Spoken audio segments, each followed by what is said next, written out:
And the Denver Broncos will be kicking off from left to right. They're getting ready to tee up the ball at the 35-yard line, and Jim Turner will do the kicking. Now, when you talk about Turner, you're talking about an 11-year veteran from Utah State, 6'2", 205 pounds, and he could set a record this afternoon. Myron will talk more about that as we go along. So Denver has it teed up at the 35-yard line. The Steelers are deployed. And in that blocking screen, up in front of our receivers is Rocky Flyer, who'll take the kick that's short. Turner moves forward, and he's going for the short kickoff, and Denver bobbles the ball around and recovers it. Denver has recovered that kickoff, a short kickoff. There was a delay in the signal, but there was no question. The kick has to carry 10 yards. It carried 10 yards before it was recovered by Maurice Tyler at the Denver 46-yard line. And that means that the Broncos have the football on the free kick. How about an onside kickoff to open the ball game? My goodness, that John Ralston is got the daring do, and Jerry Simmons in on the recovery, an ex-Steeler. That's what you call opportunistic football. Haven Moses to the right. Bill Van Heusen splits left. Lloyd Little and Otis Armstrong are the running backs there. Hand off to Little, driving off the right side, trying to turn the corner to 45. This ball tackles him over the 50, driven out of bounds to Steer, 47.5-yard line. Glenn Edwards got him after Jack Ham couldn't handle him. And the former runner at Syracuse University could not find the hold-off tackle, came onto the outside, brushed away Jack Ham, moves the ball to the Pittsburgh 48-yard line for almost a 7-yard gain. Second down and 3 yards to go. And Denver has pulled a tricky play to start the ball game. They must have practiced that all week. I'll tell you, they did it expertly. It was well done. All right, here's Charlie Johnson handing off. John Seaworth starting in there in place of Otis Armstrong. And that was a surprise starter. And Seaworth takes it to the first down at the Pittsburgh 45-yard line. That will be the initial first down of the ball game. Seaworth is a rookie from Colorado, 6'3", 230 pounds. Now he's coming out and they're alternating. So Little is back in there. We're going to see a little shoveling. Floyd Little, 7-year veteran from Syracuse. Otis Armstrong, 2nd-year man from Purdue. Has the ball at the Pittsburgh 45-yard line, and the whole start of this game was set up with a short kickoff by John Ralston's club, and I like that kind of football. They took the chance, and they handled it beautifully. They send Van Heusen out to the far side to the left of the quarterback, bring Haven Moses to the near side, and they've got their running backs in the wide set. Charlie Johnson goes back. He fires downfield, complete at the 30, to the 20, the 15, the 10. Otis Armstrong goes in for the touchdown. Beautifully executed pass. Otis Armstrong coming out of the backfield, pulled it in at the 30, took the middle of the Steeler defense, and went into the end zone, standing up to score. Denver takes the lead 6-0, and that was a 45-yard pass and run play. And they went right between Mike Wagner and Glenn Edwards for the TD. And Jack Lambert, the middle linebacker, also trying to defend on that play. He slipped right through him, and Charlie Johnson on the play had terrific pass protection from his offensive line. They just gave Charlie too much time to throw, and when they give the old man that, he knows what to do with it. Jim Turner will try for the point after. Charlie Johnson will hold. A lot of years in football between those two. At the 9, the ball is down. Turner kicks it. Good. Denver has a 7-0 lead in the ball game. Well, I'll tell you, the Denver Broncos are playing daring football, keeping the Steelers off balance with an onside kick. Now the first time touchdown. Right off the bat, bing on first down. Here's the kickoff. Turner down to Steve Davis.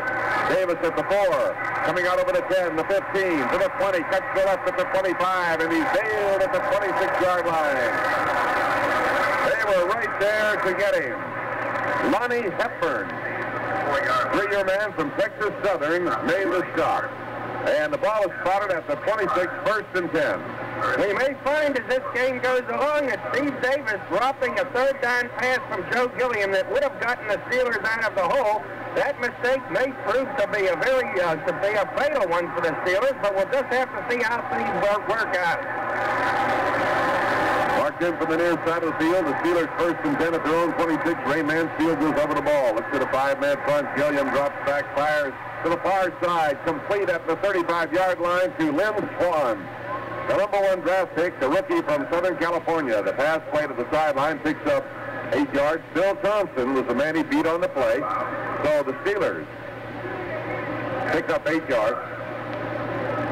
Now the referee has brought the ball back to the previous spot. Come on, gentlemen, let's get together out there. We picked up 8 yards. Tommy Bell from Lexington, Kentucky is trying to take it back from us. Bell looks to the other side. Great little guy. He waves a couple of times at the official over there as though to say, why didn't you tell me it was complete? That will be the first completed pass for Joe Gilliam this afternoon. He's 1 of 2. We have a 2nd down 2. What would you do here? Hit him with a bomb? He's into his 2-minute offense. He's got room to work now. Joe brings it on a little early, but he's got his 2-minute offense. All right, here we go. We're in the I formation. Steelers with the football.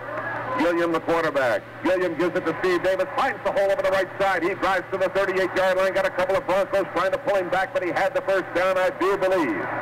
Bill Thompson and Johnny Rouser teaming up on the stop. And they will spot the football at the 38-yard line. The Steelers first down of the afternoon. Mark it up at the 39 where they finally put it down. Rouser, 6'1", 190 pounds, 8-year veteran from Michigan, came to the Broncos for a draft choice that eventually gave the Steelers John Stallworth, the fine rookie receiver we have this year. All right, Pittsburgh on offense. Far hash mark. First down 10 at the 39. Back goes Gilliam. They're after him. The blitz is on. Here he throws to Davis. Complete. Comes over the 40. It's the 45. Galloping over the 50. Takes the tackle. Denver 45. Denver 40. Reverses his field to Denver 30. Still running. He's going to cross the field. He's through 15 to 10 to 5. Touchdown Pittsburgh. Steve Davis. Joe Gilliam got rid of it out to the left, and they had the rush on Gilliam. He fired it under duress to Davis, and Davis gave us a run you wouldn't believe. The play covered 61 yards, and Davis covered a lot of territory, breaking great tackles, coming to the near side, going into Denver territory, and then angling to the far side, and finally crossing the goal line in the far corner next to the Holiday Inn. I'll tell you, safety man Charlie Greer had the real shot at him at the sideline right under a booth along the Denver 41. Steve just broke that tackle, then he gave him the zig and a zag. Unbelievable run. My friends, we have ourselves a ball game again. Girella kicking. Wall in the holder. It's down. Roy kicks it. It's good. Tied up at 7-7. Steelers football continues after this brief timeout. Boy, I'll tell you, not since 2 years ago when Glenn Edwards returned to punt for a touchdown down in the Houston Astrodome have I seen a Steeler run such as Steve Davis just pulled off. Took a little pass from Joe Gilliam in the backfield, outran one defender to get around the corner, then broke a tackle at the Denver 41 where Charlie Greer came up to meet him, a Denver safety man. And then it was just, you didn't know where Steve was going, bouncing off people, eluding people with great moves, and then turning on the speed. 61 yards for a Steeler touchdown. We've got a 7-7 ball game, and heck, only a little more than 5 minutes gone in this ball game. Some kind of start, huh, Jack? Did anyone notice what happened to Gilliam on the play? I saw him coming at him. He released the ball. It appeared to be a safety valve maneuver out to Davis, who just came swinging out to the left side. Here's the replay, Jack, if you want to look. We got a monitor for a change. And on that replay, we see him breaking tackle. What a cut. All right. Denver with Otis Armstrong and Bill Thompson deep. Girella kicks off. Coming down to Otis Armstrong. Knocks it down inside the 10. Picks it up at the 8. Here he comes over the 15. The 20. He's breaking loose over the 30, the 35, the 40. And brought down at the 40-yard line on the near side of the field by Lawrence Hayes. Holy smoke. An explosive football game. Otis Armstrong knocked it down at the 5, picked it up at the 8, returned it to the 41-yard line. First down 10, Denver. Johnson lines them up. The Broncos at their own 41. Now they send Haven Moses a little wider to the far side as the flanker. Here's Johnson giving the handoff on the delay to Floyd Little, and he's stopped. Everybody waiting for him at the line of scrimmage. Waited for that hold open, and Little came looping into it and ran right into Joe Green and Elsie Greenwood. And They're going to give him about a yard. Yeah, though Joe did not make the tackle. He closed up that hole. At the last second, Lions took him out of the play, but Joe was the guy who stopped the play, really, by moving in there where Little had good running room. Second down, 9 yards to go. Now we have Greenwood, Green, Holmes, and White in the front four. Ham, Lambert, and Russell are the backers. J.T. Thomas, Mel Blunt on the corners. Mike Wagner and Glenn Edwards are the safeties. Charlie Johnson with a wide slot to the left. Johnson looking, throwing to his slot back. That is good. Little takes it at the Pittsburgh 45. Knocked down by Jack Lambert at the 40-yard line. And Little coming off that wide position. Very difficult to handle. As Charlie Johnson throws his third pass, completing his second one. And the Denver Broncos have picked up their third first down. Now they've got Haven Moses as a wide receiver, Bill Van Heusen a wide receiver, Riley Odoms their tight end, Claudia Marner, Laren Jackson, Bobby Maples, a former Steeler, Tommy Lyons, and Mike Current, the interior lineman. Riley Odoms, the tight end, splits out to the left. He goes wide now. They bring Haven Moses over in the slot on the right side. That gives them 3 wide receivers. Here's Johnson looking for one of them, and there he goes. A diving catch. Did he hold it? Haven Moses inside the 10, and he goes down at the 3-yard line. Haven Moses beating Mike Wagner on the play. Making a diving catch inside the 10, goes down to the Steelers' 3.5-yard line. First down for the Denver Broncos inside the 5. And Myron, you saw yourself a receiver who could move. Well, I'll tell you, Haven Moses can move because he got out beyond Mike Wagner at that time, and Charlie Johnson had only taken 3 quick steps back and then fired, so he had to be down there awfully fast. Johnson takes that real quickie drop back, and you don't expect him to throw long. You expect him to just throw those little pity passes, but he pulled the Steelers that time. Ball is inside the 4-yard line. They break huddle with Haven Moses coming to the right, and Jerry Simmons split to the left. Simmons now in his 10th year came out of Bethune Cookman. Seaworth and Little are the running backs. Charlie Johnson looks to pass into the end zone, batted down as it came over the line of scrimmage. Mike Wagner got a hand on the football, and he was looking in the end zone for an open man, and that appeared to be once again Haven Moses. Incomplete pass. Johnson has thrown 6, completed 3, 1 for a touchdown. And now they switch. Billy Masters comes on to give them a second tight end. And that brings Jerry Simmons off the field.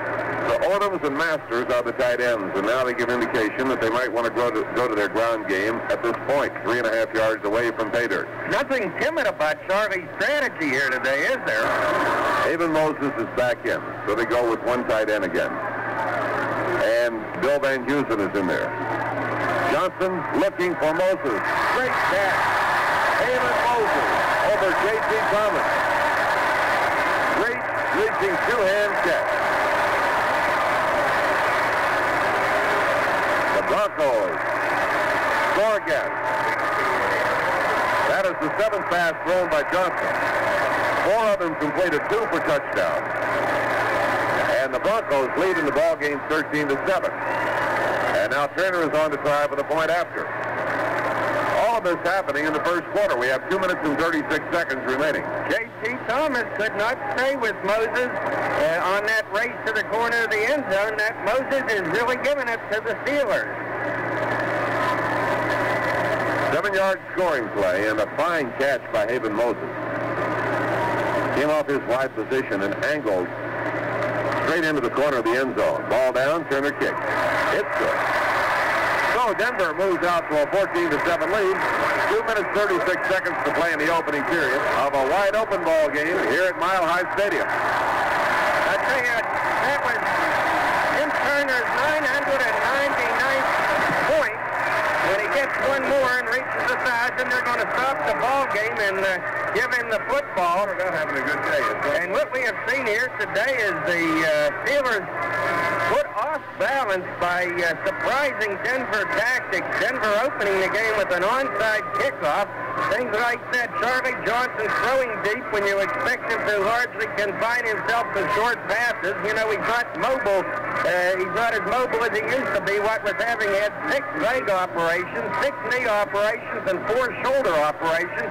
He just likes to drop back there short and toss the little ones, but he's taken the Steelers by surprise with his bombs. And it's a tough afternoon in store for the Steelers. There's no doubt about it. They trail the Broncos 14-7, and there are still 7 minutes remaining in the first quarter. So it looks like a lot of fireworks out here at Mile High Stadium. Myron, I was looking at what turns out to be a timepiece up there. It says 2:37. It's 7:07 to play. Yeah. I got the time hidden down at the bottom of the scoreboard. Somehow I picked it up. Now it's 2:38. That clock's turning in the wrong direction. They've only played half a quarter and scored 21 points already, these two teams. And golly, with Cincinnati losing today, it behooves the Steelers to win and get a leg up on those Bengals. Turner kicks off left to right. Jim Turner kicks away. Takes Preston Pearson 5 yards deep in the end zone, and he'll let it go back there. Steelers will put it in play at the 20-yard line as we trail the Denver Broncos 14-7. Well, Joe Gilliam will go back into action now with a little bit of room out at the Steelers 20, and I think that we'll see Joe go right back into that 2-minute offense. You give him a little room, and he loves to throw the ball, and the last time the Steelers had it, it sure paid off when he tossed a little pass in the backfield to Steve Davis, who went all the way.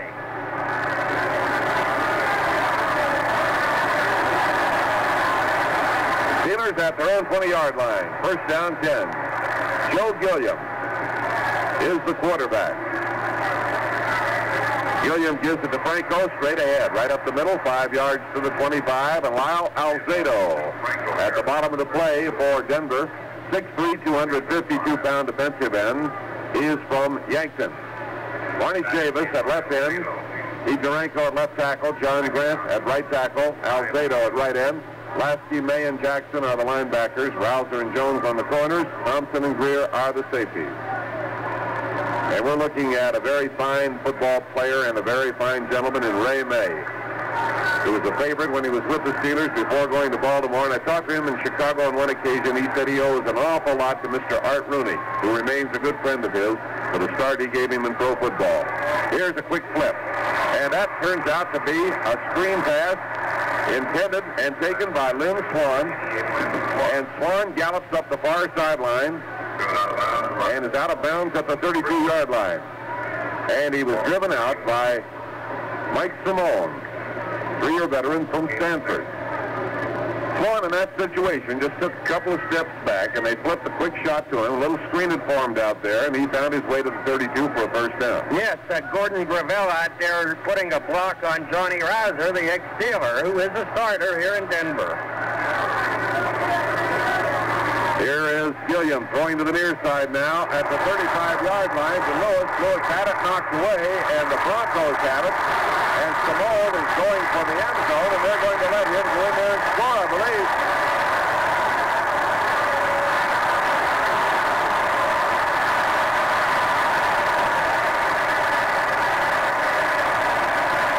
Nope. They say he was stopped just short of the goal line. Inches. Very close judgment play. But I'll tell you, Calvin Jones hit Frank Lewis. Defensive back Calvin Lewis coughed up the ball. And number 51, Mike Simony, or Simony, I'm not sure how it is. He recovered the ball. He didn't know he could get up and run. Then he realized it, and he got up and run, and he carried it down to practically the goal line where John Kolb and Joe Gilliam stopped him. So the Broncos less than a yard away from the goal line. Flanker to the right. Hand off for a drive to the end zone on the side. John Seaworth, they say, broke the plane and scored from 1 yard out. Diving over the center into Jack Lambert. He makes it across the plane to the goal line, and the Broncos have capitalized on a big play. So the Steelers are down now by 13 points, and Tim Turner goes after the 1,000th point of his career. And I'll tell you, the Broncos are taking advantage of all the opportunities. They're making the big plays, such as that fumble that Calvin Jones forced on the Frank Lewis pass reception. They're making the big plays, they are. Here's Turner going for the point after. The ball is down at the 9. Turner kicks. It is good. Denver leads 21-7 over the Steelers. And one of the officials steps to see in between L.C. Greenwood and one of the Denver Broncos to break up a little bit of ill feeling. Jack, I can't hear you up at this noisy stadium, but there are still almost 6 minutes remaining in the first quarter. Oh, a Denver man is being helped off the field. Paul Howard, an offensive guard. He was hurt on that play. But here in only approximately 10 minutes of action, we've seen Denver score on a Charlie Johnson to Otis Armstrong touchdown pass.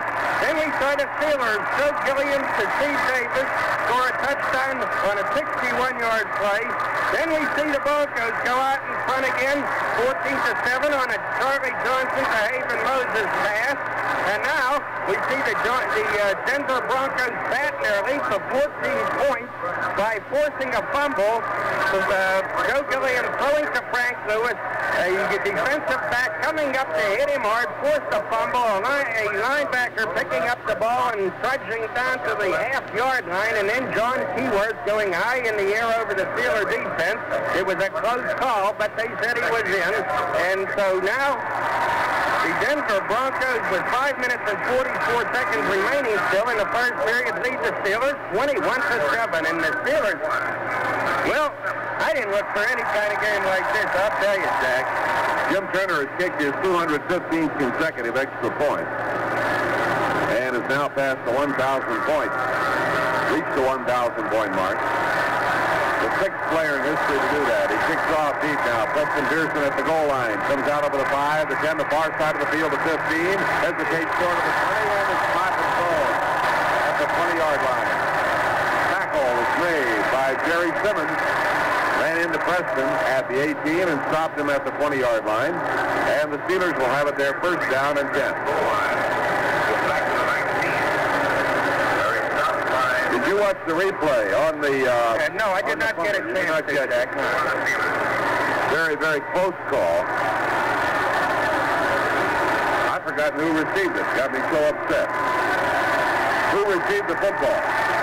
Preston Pearson. No, I'm talking about on the pass play. Oh, that was the pass play. Okay, Frank Lewis. You mean the Steeler fumble? Oh, yeah. Here's Gilliam back. He's looking, and they nail Joe Gilliam. He gets his pass away. Lewis reaching, can't get it at the Denver 24-yard line. Gilliam went for the ball. Calvin Jones covering, and on the rush, John Grant nails Joe Gilliam to good. There's so much happening in this football game, you don't know whether to watch one end of the field or the other. In that case, we saw Gilliam get laid out very well. He released the football on a long shot under pressure. Downfield, it was just beyond the reach of Lewis. So that's the second time this afternoon he's had Lewis racing down there, and it's thrown just a slight bit long on each one. I think he was giving Frank a chance to atone for that fumble. You know, I think it was a nice gesture there. John Stallworth replaces Lewis now as he gets a breather after that long run. Gilliam drops back, fires, comes in and out of the arms of Larry Brown at the 30-yard line. Brown covered by Tom Jackson, the linebacker. Gilliam nailed again, and the flag goes down. Gilliam bounces up. Tommy Bell is giving them a message.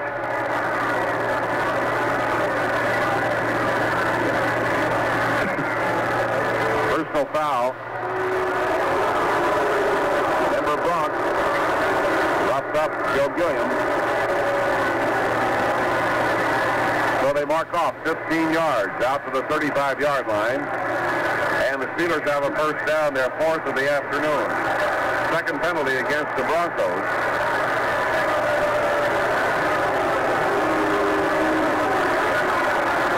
20 yards on the day. Well, they're saying, Joe Gilliam, you're just a skinny guy. We're going to rough you up a little bit and see if you can take it. But Joe is on his feet, and they got the 15-yard penalty. Gilliam steps under center. He takes him back pedal. Swing pass, left side, off the fingertips of Steve Davis. And coming up to run into Davis was Simone. Will the Steelers please start holding Joe Gilliam's passes? This is brutal. They've dropped, I would say, 4 passes this afternoon that were easily catchable. I think it might have been well that he didn't hold that one long enough, because he would have had it just with one hand, like the Statue of Liberty out there, and up came Simone to hit him, and we might have given it up again, coughed it up. Well, we've seen him bounce up. They're using Jackson in the middle in place of May. Simone is playing the right linebacker position. He's a third-year man from Stanford. No, May is in there. They got 4 linebackers. That's the way they're going now. Here's the swing pass to the right side of screen to Franco. Comes over the 35 to the 40. Hard-hitting ball game as Harris is knocked out. John Grant made the stop. He stopped at the 40. Now we've got a Bronco injured on the play as Franco is stopped at the 40-yard line. Well, the injured man is up. John Grant, who made the tackle, is the man who was third. Pete Duranko replaces him. They go with a 3-man front at the moment and 4 linebackers. Mike Simone, not the French pronunciation, but the Italian pronunciation. Yeah, I forget how you pronounce it. You know, Simone. Simone. Mark Frazier is my authority over here. Simone. As in Simone. You're going into the poetry business, too? From time to time. There is no room for both of them. I wish I was in the poetry business this afternoon. This one has me right up on my ear. 4 minutes and 45 seconds. The clock is turning. First quarter, 3rd and 5. We trail 21-7. Gilliam is back to throw. They're after him. He stands his ground. Fires. Comes through. In and out of the arms of the receiver. The ball is loose on the ground again. And they roll it incomplete as we recover. Holy mackerel. And they are hitting hard. That was Johnny Stallworth up at the 46-yard line. And that one they rule incomplete. Johnny Rouser hit him. And hit him solidly.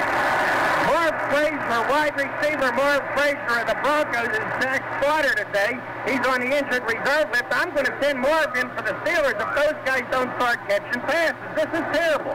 Forward should have had that. Maybe we can execute a deal for Marv here this afternoon. The way they're hitting, he might not want to get down there and try it. Here's Walden kicking. Under pressure. Nice, high, long one. A beauty. Back to the 10. And it is down as it took a nice bounce, not toward the goal line, but back to the 13-yard line, and was recovered down there by, who got it? Bunny Shell, Jack. Bunny Shell. Bunny Shell. 47-yard punt. Boy, is Walton kicking this year. I was worried about our punting before the season opened, and this guy is just booming that ball. He is doing a great job. And they say that you don't want a real long kick under the new rules. I'm beginning to doubt it. I think you're still better off with the long kick. They mark the ball at the 14-yard line. First down 10. Sending Van Heusen wide to the left and putting Haven Moses in the slot over to the left side. 21-7 is Dave Denver. Charlie Johnson's handoff. Carried up over the 15 to the 16-yard line. Otis Armstrong, the ball carrier. Andy Russell and Jack Lambert come off the bottom of the play for the Steelers. Ball is between the 15 and 16. So a gain of about 1.5 yards. Keyworth is in. Jerry Simmons is in. Armstrong comes off. And Van Heusen comes off. So now we switch over and have Haven Moses and Simmons as the wide receivers. There's been a lot of substituting in that area this afternoon. Now they shift into the I formation. Keyworth the inside back. And off to the top of the I. Floyd Little up the middle, gets a couple of yards. Runs right into that Steeler defense. Now they have not found a great deal of success in running in that area this afternoon. They've been shut off there. Ernie Holmes, the bottom of the play with Andy Russell. and they pick up about a yard. Ball is at the 17-yard line, 3rd and 7. Yes, the Steelers defense has been tough against the run this afternoon. It's those passes that have killed them. The Broncos have succeeded with the style that you don't normally associate with them. They're down 7 yards to go. This time, they bring Van Heusen wide to the right. They bring Little out in the slot wide. And they send a wide man to the left. And Johnson is back and looking. Flag down. And they nail Johnson back at the 13-yard line. Here is Joe Green trying to pick up one of the Broncos by the back of the neck. That hold of Tommy Lyon. White is down on the ground. He's getting up. He made the tackle. Now let's see what they have detected. Holding against the Denver Broncos. And there is apparently going to be a call against Joe Green, too, for perhaps unsportsmanlike conduct, and Joe is going off the field. I don't know. I hope they haven't thrown Joe out. No. They're getting ready for the punt. Steelers will decline here because the loss is back to the 12. All Green did was help the guy up. He just helped him up in an unorthodox manner. Oh, and the official and Joe seem to be having strong... Well, I'm just glad it's not what I feared. Holy cow, that would have been a bad loss. So they declined the penalty, obviously, because of the loss on the play. It's 4th down and about 13 yards to go.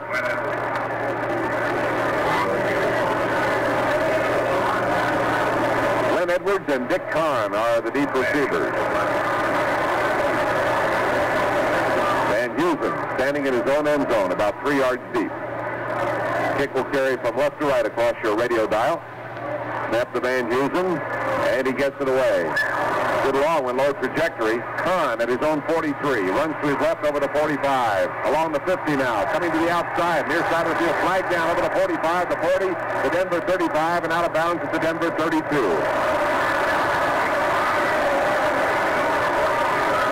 There's the Denver Bronco. Picked up the flag and moved it 2 yards. Bobby Maple in his stride. And he's getting away with it. Yeah, he is. Maybe not. The official said they should...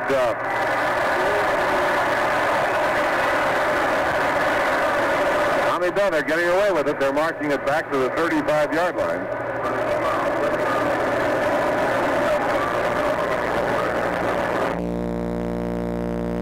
Let's move the flag 2 yards. Randy Grossman had given Dick Kahn a good block on that return.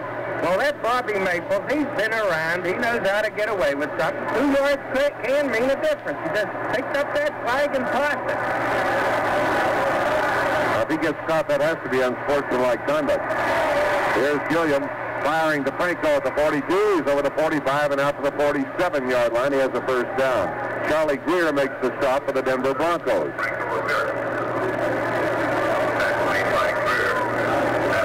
Franco coming straight out of the backfield, takes the pass. He's up to the 47 where it's going to be 1st and 10. You know, had the Steeler receivers not dropped about 5 of Joe's passes today, he would very nearly be perfect for the afternoon. Perfect. John Stallworth split left, Frank Lewis to the right. Gilliam is back, chased out of the pocket, fires complete to Larry Brown at the 50. He's over the Denver 45, goes down at the Denver 43, and the flags go down again. Stallworth is being patted on the head by Tom Jackson. We have a Bronco hurt. We're getting a call against Stallworth, and Ray May is the injured player. And May is coming off the field, and Randy Gradisher, a rookie from Ohio State, is in. I think May will be okay. First down and 15. The Steelers at their own 42. A minute 59 to play in the first quarter. 21-7 in favor of Denver. Frank Lewis to the right. John Stallworth split left. Here's Gilliam backpedaling. Gilliam runs forward. Gilliam is hit with the hide and nailed at the 42-yard line by Lyle Alzado. He got back to the line of scrimmage. So Gilliam was in trouble. He saw it and tried to run out of there straight up the field. Got it back to the line of scrimmage. Alzado caught him. 2nd down, 15. Barney Chavis comes off the field. Ed Smith replaces him. Smith now at defensive left end, a second-year man from Colorado College. 3 linemen and 4 linebackers is the defense they're using. They pull a linebacker up along each flank. And Gilliam goes back. Three-man rush. They're after him. Gilliam gets rid of the football. And Lewis goes after it. He's held by the arm. And can't hold on to the football. Frank Lewis went after it. Bill Thompson covering. And also coming across there, the man who appeared to have him by the arm was Tom Jackson, but the ball was there. So that was a good move. I think that Bill Thompson could have been called there for interference because Frank had his hands on that ball, and Thompson horse-collared him, grabbed him by the shirt up at the neck there, and golly, I think they could have called that guy for that. Well, if he's got his hands on the ball, they can do most anything to him they want. Well, as long as that ball's not in flight. That's a point. So you made a salient point. Salient point. That's the first salient point I've made this afternoon. Man, this one's got me rocked. I haven't seen anything like it. Gilliam is back again. They're after him. He runs forward. Now he's got a little running room. He's still looking. They're after him. He's running the sidelines, throwing back toward the middle. And it is knocked down. Finally spotted a receiver, Steve Davis, downfield at the Denver 35-yard line. And the play was covered by Johnny Rouser. We're going to pause now for station identification. Good point Mark Frazier brings up. Was Shanklin hurt?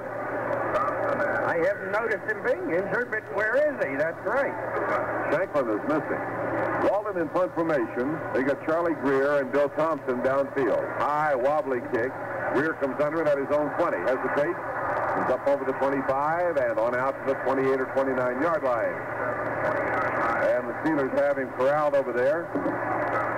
And the tackle was made on the far side of the field by Reggie Garrett at the 29-yard line. 1 minute remaining in the first quarter, and the Broncos leading the Steelers 21-7. And you know, before this quarter ends, this game will be an hour old. Can you believe it? You're absolutely right.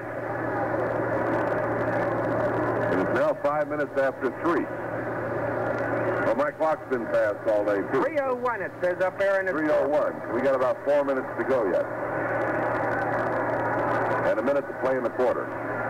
Handoff carried by Floyd Little. No, make that. Notice Armstrong breaks over the right side and comes to the 40 to 41-yard line. Armstrong, with nice running, shook off a couple of tacklers. Mike Wagner made the stop. He crossed the right side and cut back toward the middle. Comes to the 41, and it's a first down. That will be number 6 for the Denver Broncos. Now the clock is turning. It's down to 32 seconds. As Myron said, this one period of football will have run just short of an hour.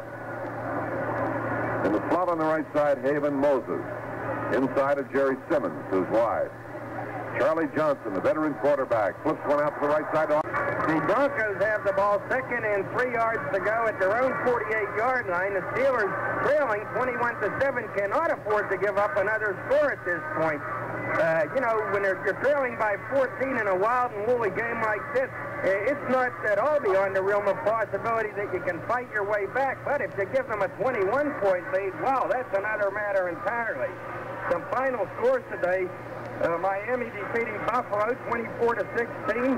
San Diego shocking Cincinnati 20-17. Cleveland defeating Houston 20-7. Another final, the Patriots over the Giants 28-20. The Chicago Bears came back, but not far enough. The Jets held them off to gain a 23-21 victory over the Bears. And holy cow, Dutch Van Brocklin's in trouble. The 49ers beat his Atlanta Falcons today 16-10. There was talk of a Dutchman exit if he lost that ball game. And back to Jack Flemming. Denver now moving right to left. 2nd down, 3 yards to go. The Broncos at their own 48-yard line. They set a flanker to the right, split the end to the left there in the I formation. And here is White coming across the line of scrimmage. Let's see what the ruling will be. The officials confer. Ball was set back where it was. Offside against the Steelers encroachment. White came across and made contact. So a 5-yard penalty gives them a first down. That will be their 7th. 4 penalties against the Steelers for a total of 37 yards. And the ball moves to the 47-yard line of Pittsburgh. Haven Moses is in there as a wide receiver, and Jerry Simmons is in. Floyd Little and John Keyworth are the running backs. They're in a wide set. Charlie Johnson, veteran quarterback. Draw handoff to Keyworth, and he is nailed at the 50-yard line. They're right there. Ernie Holmes at him and puts Keyworth down on the natural turf here at Mile High Stadium. 21-7 in favor of the Denver Broncos. We're just into the second quarter, and as Myron told you, the first period ran a good, strong 55 minutes.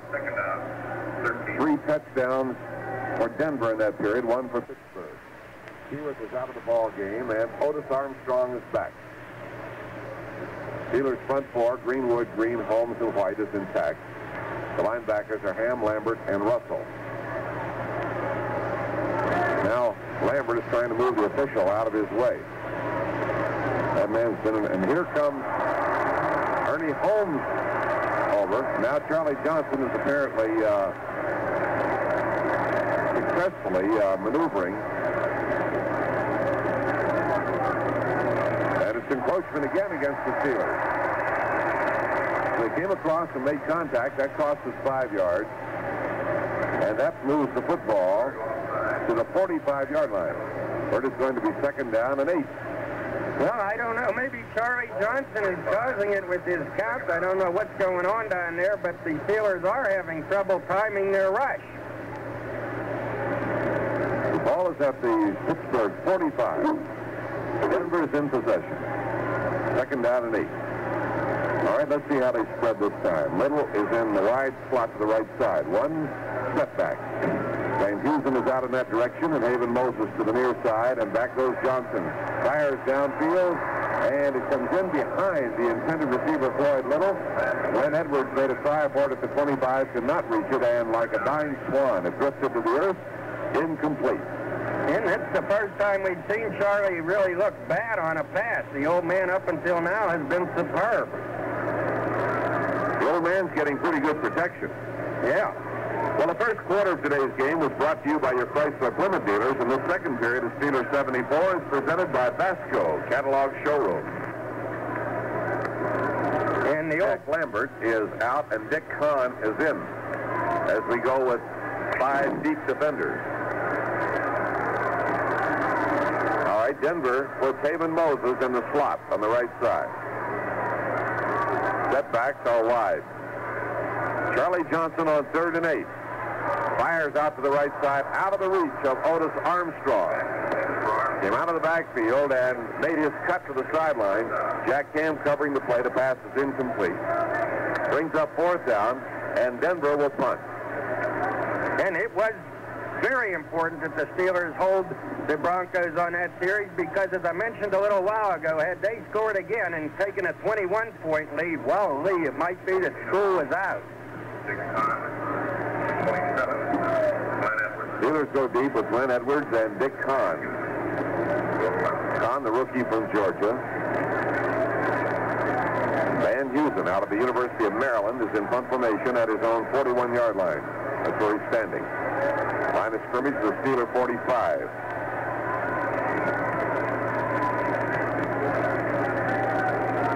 Here's the snap of the football.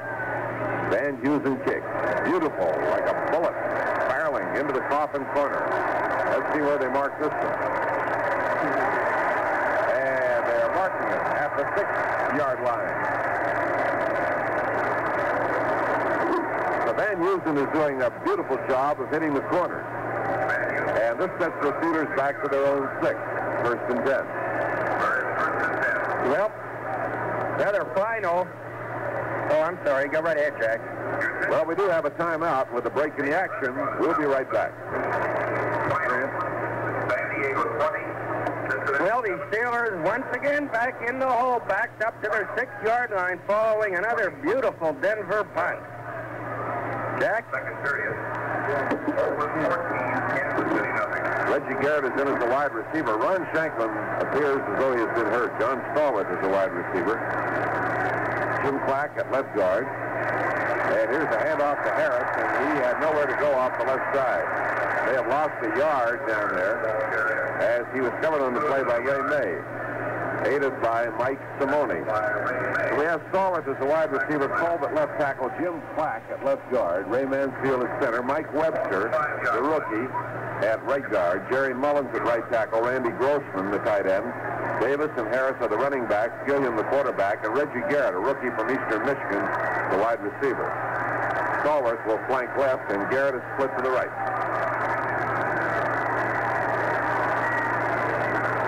Gilliam takes, and the give. Carried solidly through the middle by Franco. He's up to around the 8-yard line. They closed in on him very quickly, and again Ray May was in on the play. May was shaken up earlier in the ball game, but fortunately not seriously. 2-yard gain on the play. If Franco, as he came through that hole, looked as though he would have more running room, but May came over to put the grab on him. 3rd down and 8. Stallworth to the left, Garrett to the right. Gilliam will fire, and it is knocked down. He was looking for Randy Grossman, his tight end, and the ball was knocked down by John Grant. Incomplete pass, and the Steelers will punt. Yes, Gilliam had Grossman open over the middle, but that big defensive tackle just stuck his hands up and batted it down. So Joe Gilliam now is 6 for 14, and as I pointed out before, they've dropped a great many of his passes. Walden standing in his end zone. Charlie Greer and Bill Thompson deep for Denver. Stationed just inside Denver territory. Snap to Walden, and Bobby gets it away. It's a good one. Thompson at his own 44, coming to the left up over the 50. Flag on the play for Pittsburgh 45, 40, 35. Hit from behind and brought down at the 30-yard line. Johnny Shell zeroed in on him. Fine, solid tackle. Penalty marker down back at the Denver 43-yard line. And a clip against the Broncos detected. 47-yard punt. And a return of 26 yards. But it's going to be nullified, the return. Flip against the Denver Broncos.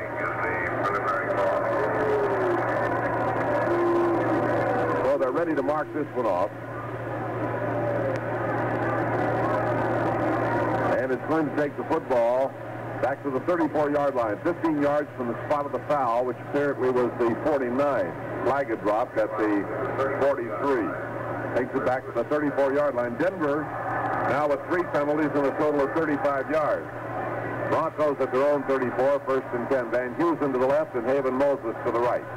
They're in the I formation. Little at the top of the I. Armstrong is the inside back. Pittsburgh with a 5-man front. And off to Little. And Little cutting back into the center. Makes it just over the 35 to the 36, and Joe Green was there to stop him.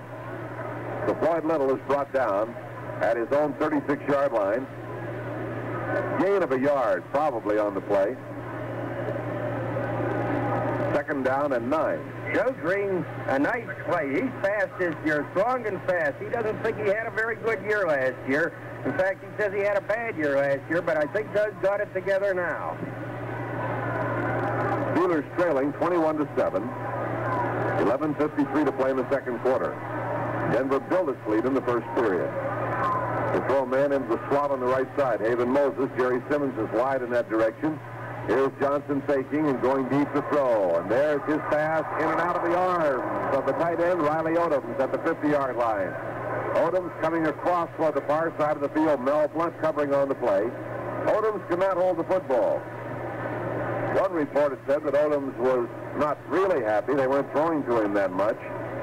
That time, he appeared to have it on the mark, and it may have let him just a little too far, maybe coming a little too low to handle, but Odoms could not hold on to it, and it went down incomplete. I do believe, Jack, that Mel Blunt got a finger on that football at the last instant. There was a play-action pass, the fake to Otis Armstrong coming up the middle, and then the throw, and Blunt making a good save.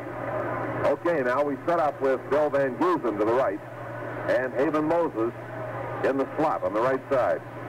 Johnson drops straight back this time. Gets his pass away complete for the tight end. Riley Odom at the 44. He stretches, gets over the 45, and he'll have the first down. He's tackled by Mel Blunt. Gave it a good second effort and picked up the first down at the 45-yard line. First down 10 for the Denver Broncos. That was Johnson's 11th pass. He has completed 5 on the afternoon, 2 for touchdowns. Denver has picked up its 8th first down. And Jerry Simmons is coming back on the field. Next Sunday afternoon, the Oakland Raiders are in Pittsburgh. That game starts at 4 o'clock. We'll be on the air at 3:40 with full coverage from start to finish. Denver to run out of the I formation. Little at the top of the I. To give to Little. Little cuts back up the middle, and he's to the 49-yard line, leaving a string of Steelers on the ground behind him. Finally came down. He had Lambert and Green right there, and Dwight White was in on the play, and they will spot the football just short of the 49-yard line, making a second down and a long 6 yards to go. Otis Armstrong shaken up on the play, so they get him out of the ball game, and they send John Keyworth, a 6'3", 230-pound rookie, into Otis Armstrong's job. Armstrong getting some attention from the Denver trainer. Denver's out of the huddle. Flanker right, split end to the left. Now they shift into the I formation. Now out of the I formation. Looks like Tom Landry's offense. Here's a handoff to Little. Running to the left and tripped up, slowed down, and brought down. Andy Russell had him to the ankle to slow him down, coming laterally along the 48. Ernie Holmes tied into him at the 49, and he made it back to the 50-yard line, coming to the left, maybe just across it. Let's see where they mark it. At the Pittsburgh 49.5-yard line with Holmes and Wagner making the tackle. So they moved it over the 50 again. Now it is third down and 5 yards to go. And Andy Russell claps his hands together as if to say, oh, darn. But Floyd Little just ran right out of his tackle, and Floyd has done that to a lot of guys, Andy, so don't feel so bad. Third down and 5. Jerry Simmons wide right. Haven Moses set in the slot to the right side. Running backs are Little and Keyworth. Johnson drops back. The flag is down. Johnson fires. Broken up. Pittsburgh 40 intended for Riley Odom. Coming over top of him is Mel Blunt. Break it up. Penalty marker was down. Illegal motion against the Denver Broncos.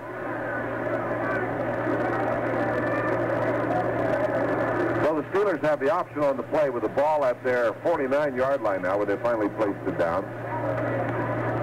And Tommy Bell talks with Andy Russell. Will undoubtedly decline the 5 yards. That will bring up the punting situation on 4th down. And will bring on Bill Van Dusen. So the Steelers set up to receive. And they're a little bit wary of this Denver club since that short kickoff on the opening kickoff of the ball game. Edwards is trying to get someone's attention on the Pittsburgh bench side. And they're going to stay up close and let Van Dusen kick away. Now twice he has put the ball out deep in the coffin corner. Once at the half-yard line, the second time at the 6. Here's the snap. He takes it on the bounce and kicks to the near side of the field. And it comes out in the vicinity of the 10-yard line. Let's see where they will mark this one. The official is marking it at the 12-yard line. So give Van Dusen, from pretty good distance, a punt out at the half-yard line, one at the 6, and now at the Pittsburgh 12. That's where the Steelers will put it in play. They're spotting it, I think, finally at the... Are they at the 12 or the 13? Hard to tell from my angle, Jack. 12.5-yard line. Yeah, let's call it that. First down, 10 yards to go. And we need to get something started. Williams shifts Steve Davis off the I. Gives the ball to Franco. It's just off the left side and carries people with him over the 15 to the 20 to the 21-yard line. Picks up a good solid 8 yards, about 8.5 yards. Lyle Alzado executed the tackle for Denver. Lou Kreck tells us that there's a contingent of United Airlines employees. These are ramp people and service people from Pittsburgh. How many of them? 26 of them over there, forming a small, very solid cheering section for the Steelers. All right. Gilliam is ready. Gilliam, hands off. And here is Franco breaking a tackle, cutting just outside, coming over the 25, trips up and goes down at the 30. He'll have the first down. And they're going to spot that ball at the 29-yard line. I thought it was rather odd, Lou, that a group of United people would fly Allegheny all the way to Denver. That's dirty. That's dirty. That's dirty fool. Yeah, Lou's with United, of course. I am kidding. Lou is the pride of United Airlines. Looks after the Steelers club from the beginning of the season to the end. Not to mention his broadcast crew. That's Franco with the ball, and he runs into trouble. Lynn Swan wants to square off with one of the Broncos. Barney Davis made the stop. Swan was lifted somewhat. He got into it with Bill Thompson of the Broncos, and the referee, the officials had to restrain him. He wanted to get a piece of Bill Thompson. The Steelers trailing in this game 21-7. We still have 7 minutes remaining in the second quarter, believe it or not. If you tuned in late, we had a 58-minute first quarter with all kinds of fireworks. The Steelers now trying to get something going. They trail by 14. Second down, 8 yards to go. Pittsburgh at its own 31-yard line, moving left to right. Gilliam fires to the far side, and it is broken up. Coming up was Calvin Jones. And hit Johnny Stallworth from behind inside the 40-yard line, and the ball fell away as he belted him very well from the blind side. That's a tough lick to take. Yeah, that lick was dealt out just as the ball reached Stallworth, so perhaps on that one you can't blame him for dropping the ball.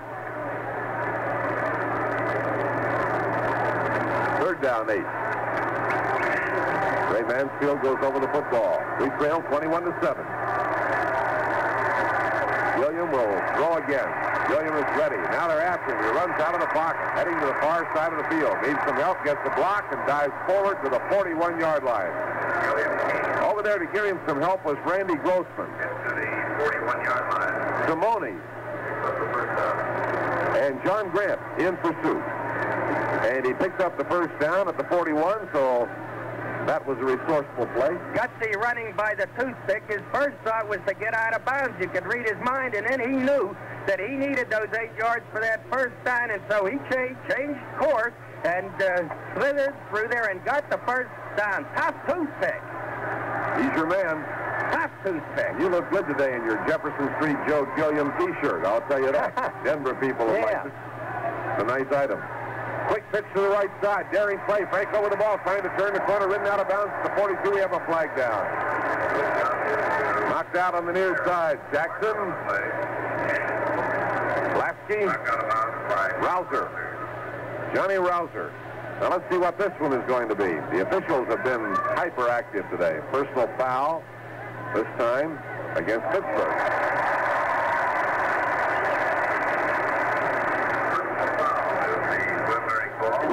Now the officials are conferring.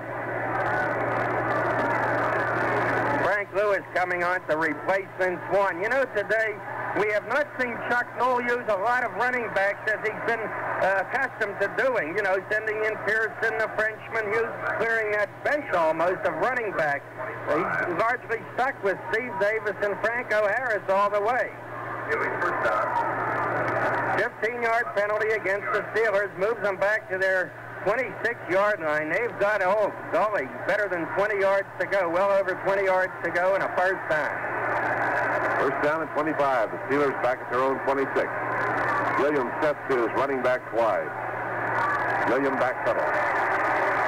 Flips it out to the left side to Davis. He needs a screen. Picks up a little help, not enough. He's down at the 30-yard line on the play by Simone. Davis appeared to be ahead of what should have been a potential screen. And he tried to pick them up, and Simone very alertly came over and nailed him at the 30-yard line. They picked up 4 yards on the play. That will be Gilliam's 16th pass with 7 of them completed.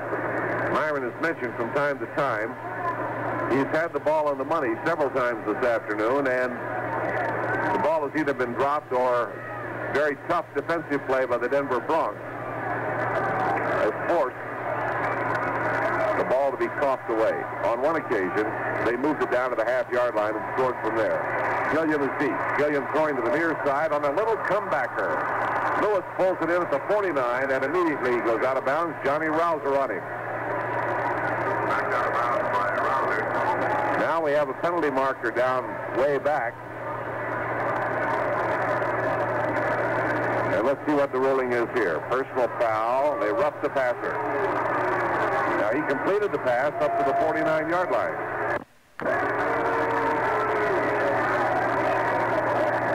Denver roughed up Joe Gilliam. And now we're getting some conversation from the Denver coaching staff and Tommy Bell. We'll listen to very little of it as he picks up the football now, gets back to business, marks it off 15 down to the Denver 36-yard line. The Denver 36, first down 10. Well, Don Ralston is an accredited instructor for Dale Carnegie's courses, but he didn't succeed with the officials that time. The Steelers get a nice break. And Marv Frazier, I wish you'd tell your teammates that they can't knock off Joe Gilliam. They're not going to put him out of this ball game. Jefferson Street, Joe hangs in. Steps under center again. First and 10 at the Denver 36. 5:15 to play in the second quarter. Gilliam gives it to Steve Davis. He changes direction 3 times. He's down to the 30. And I could swear somebody had him to the face mask. But the principal stopper on him is right down at the bottom. Tom Jackson and Bill Thompson made it to the 30-yard line. He came in there, went left, came right, left, and right, appearing to change direction about 3 times. Pick up 7 yards. So a slick bit of running by Steve Davis. Makes it second down, about 3.5 yards to go. And right now might be time for Gilliam to lay one into the end zone. Stallworth goes left. Lewis comes right. Tight end Randy Grossman, rookie from Temple. Joe Gilliam is the quarterback. Gilliam will give to Franco. Franco trying to get outside of the left hand. He is tackled. Comes down at the 27.5-yard line. Calvin Jones made the stop. Jones, a 5'7", 169-pounder from the University of Washington in his second year.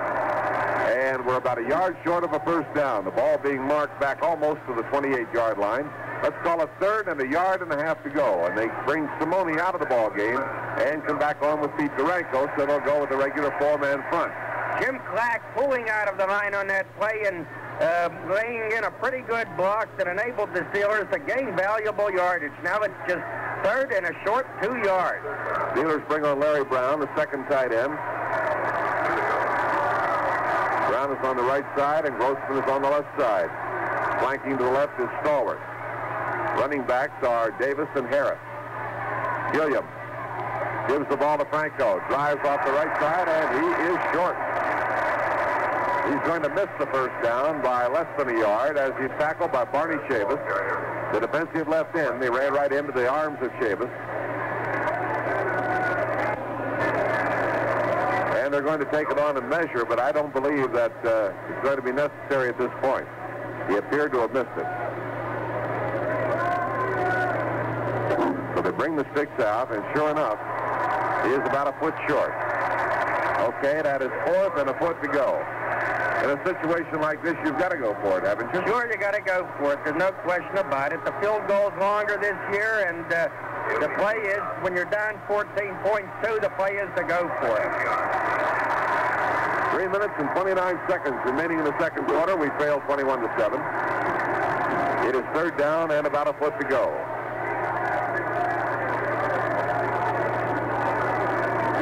Joe Gilliam has them in the huddle. Brings them out. 2 tight ends and a tight formation. The Stallworth set out to the right. Coming out to cover him, Calvin Jones, the cornerback. Everything else bunched up the middle. Here is Gilliam calling the signal.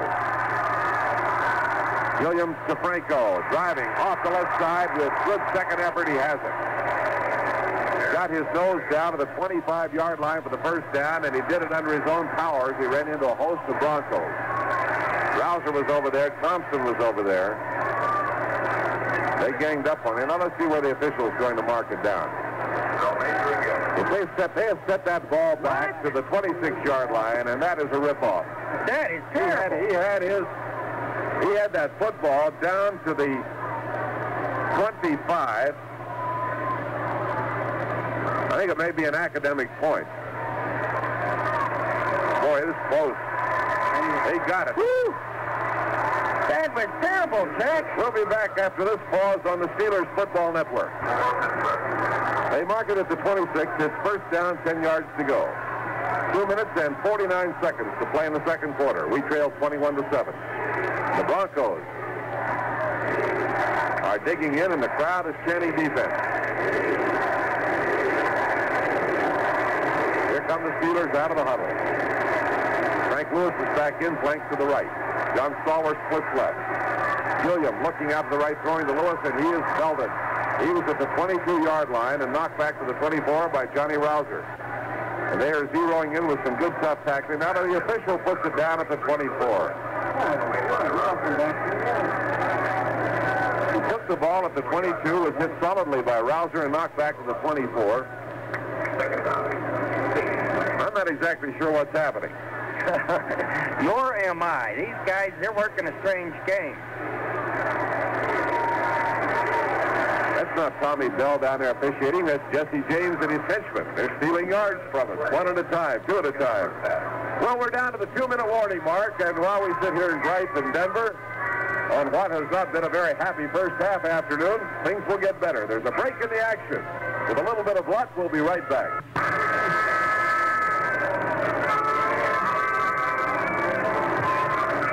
The officials have just conducted what appeared to be a prayer meeting. All 5 of them were gathered in a small circle. You know, the Steelers on this drive have been playing with their 3-center offensive line, meaning Ray Mansfield at center, Jim Clack ex-center at left guard, and Mike Webster ex-center at right guard. They're finding they're going tough, but they still have this drive going at the 24-yard line of Denver. Second down and 8. Should be second down and 6. Gilliam looks, throws complete to Randy Grossman at the 18. Grossman trying to break away, and he goes down. He was tackled by Tom Jackson, the linebacker. And at the 18-yard line, Grossman trying to get away from him. That's going to leave us on third down, about 2 yards to go. Just a little over 2 yards, a long field. Gilliam, 19 passes, 10 of them completed. Third down and 2. Clock turning, minute 28. Jefferson Street Joe looking for a receiver. Swing pass, left side to Steve Davis. Davis trying to break a tackle, dives over the 15. He has the first down. Mike Simone had him around the ankles. Davis was looking back toward the 6 as he went diving forward, and he's moved the ball inside the 15. That is the 10th first down for the Steelers. Pittsburgh calls timeout with a minute 12 to play in this quarter. Myron Cole has the scoreboard after we return following this brief timeout. Myron, I want to talk to you after a bit about that remark you threw at Chuck Knoll at the news luncheon last Monday. I thought that was a very good one. You two have some of the greatest dialogue of any coach or reporter I've ever seen. Absolutely fantastic. Okay, the Steelers are back up there. First and 10. Gilliam is deep. They're after him. He's in the pocket, fires into the end zone, and came in behind Grossman, who made his move off to the right. Down on the ground and out of the play, Charlie Greer could not help the Denver cause. Incomplete. Brings up second down 10. Myron was firing questions at Chuck Knoll and getting Chuck Knoll-type answers, right? Well, what was the question? I said to him, you know, how can guys move right into a new position in offensive guard, those centers moving in there, and get away with it when it's supposed to be the kind of position that you need a lot of experience at? And he said, another miracle, Myron. And I said, well, get off the water and answer the question, will you? That's the best line of the week. Now we're putting Frank Lewis in the slot left. And Gilliam looking for a receiver. Fires it out on the swing to Franco. Breaks the tackle at the 10. He's going to take a man into the end zone with him. Not quite. All the way to the goal line. All the way to the goal line. Bill Thompson riding Franco right down to the goal line. And that was a good call. He did not make it in. Tackle made by Thompson. He hit just inches short of the goal line. And things are looking up here at any rate. The Steelers with the first down just inches away from the end zone. we got to get it in there. Let's get it in. Make a ball game out of this. Mark Frazier must think we're partial. We got to be partial. Marv is doing a great job. He's sitting here keeping himself restrained, and he wants the Broncos to win. I don't blame him a bit. Here's Gilliam diving, and he's in there. Stopped upright, but he's across the plane of the goal line. Not as tall, not as big and strong as Terry Bradshaw, but the little guy, what do you call him, the toothpick? The tough toothpick. Oh, he put it across the plane of the goal line for the touchdown. So Gilliam comes up with a TD, and for Jefferson Street Joe. I believe that is his first of the season. In fact, I know it is. 88-yard drive for the Steelers. Well-executed drive. Bobby Walden, the holder at the 10. Roy Girella getting lined up to kick for the point. It's a big one. The rush is on. Girella kicks. It is good. It is 21-14 in favor of the Denver Broncos. With a break in the action, we'll be right back. Lyle Alzado, the very popular defensive end, a tough one for the Denver Broncos, is hurt. He's in considerable pain with his left leg. We have 52 seconds remaining in this first half. Our producer, Tom Leslie, says it seems like we've been here a week, and it does at that. But anyhow, the Steelers have closed the gap somewhat. It's now the Broncos 21, the Steelers 7, and Roy Girella set the kick off. Leslie's not really here this afternoon. We're just saying that. He's up at Aspen skiing. And here's Girella kicking it long and high. Down into the end zone. Thompson fields the football and will take it for the automatic touchback. The oddest thing, seeing Leslie go out to the charter last night carrying his skis and full ski gear with him, you know, getting going, coming to Colorado. Boy, I'll tell you, Roy Girella put some foot into that ball. It traveled over 70 yards. You're changing the subject. He gets to Aspen and no I'm trying to help him. First down 10. Denver. 52 seconds remaining in this period. Boy, I'd like to get the ball back right here. Crack him once. Take it right back.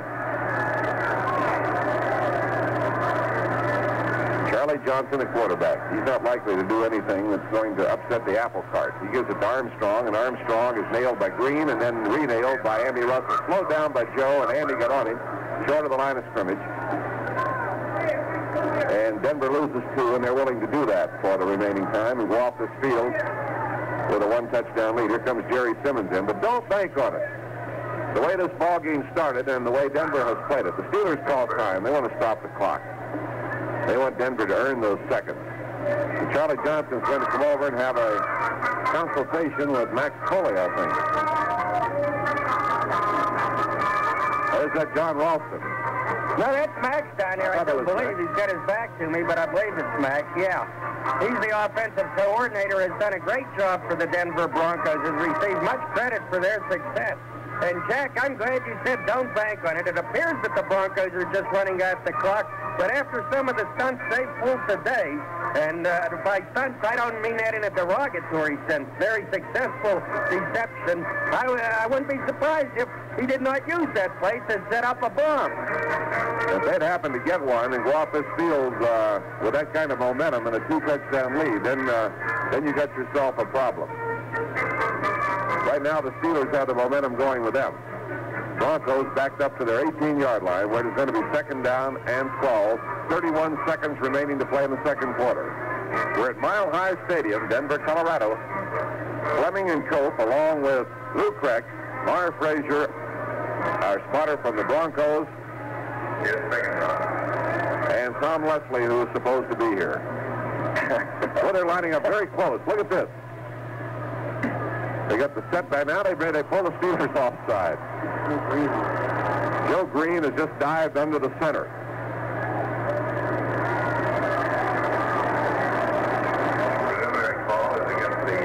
Joe's laughing. They'll get us for encroachment. 5 yards up to the 23-yard line. 5 yards. Oh, Joe was going for the football that time? Maybe he's detecting that Maples is picking it up. Could be. One of your prime theories in playing the game. But I'm always looking for things like that. I haven't spotted Maples doing it, but maybe Joe has. All right, let's put the glasses on Maples and see what he's doing. You got to watch Maples. He might pick it up and move it 2 yards forward before the play starts.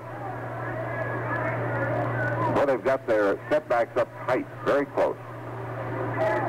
Charlie Johnson gives the ball to Otis Armstrong. He finds an opening, slips into it, comes up to the 27-yard line. And Ernie Holmes made the stop, helped out by Andrew Russell. That brings up the third down play, and the clock is down to 16 seconds. It's turning. Steelers have used up their timeouts. Now Denver's going to take one, and here comes Charlie Johnson over to discuss the strategy.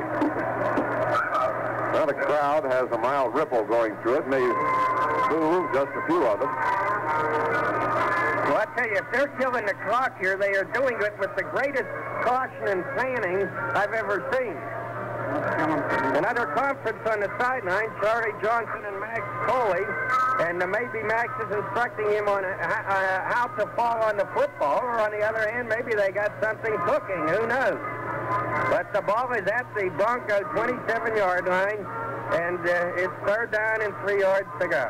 Well, this quarter has gone 43 minutes. The first period went 58. This may be an NFL record.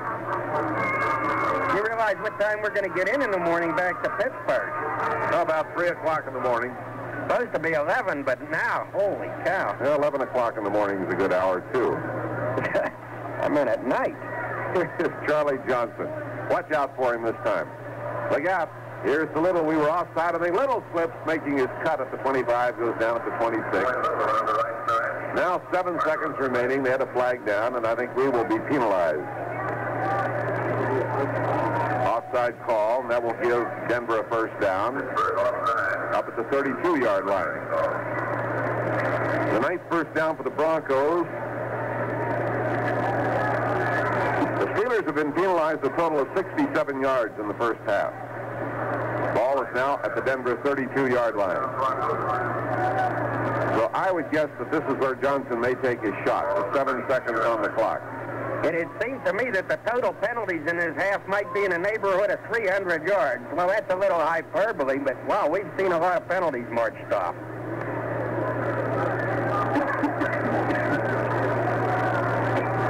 Okay, now they line up.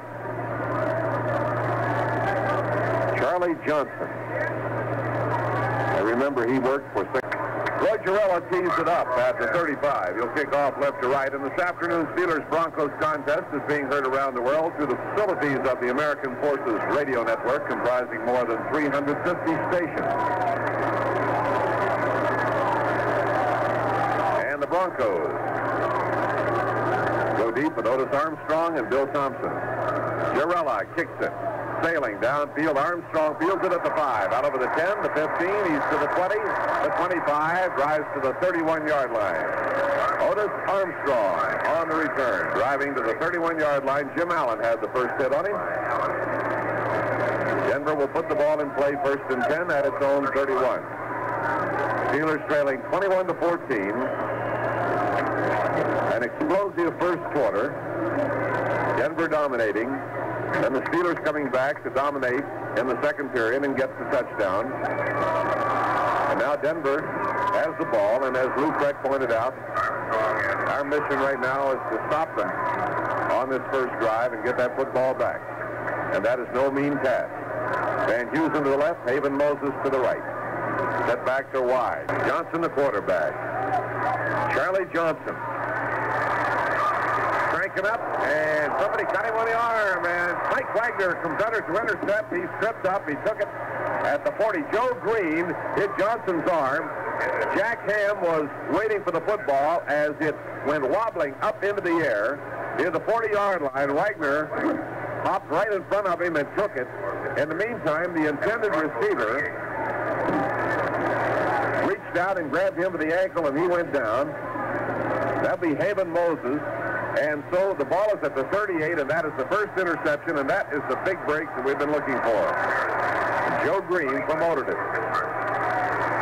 That's Charlie Johnson on the arm. First and 10 at the Denver 38-yard line.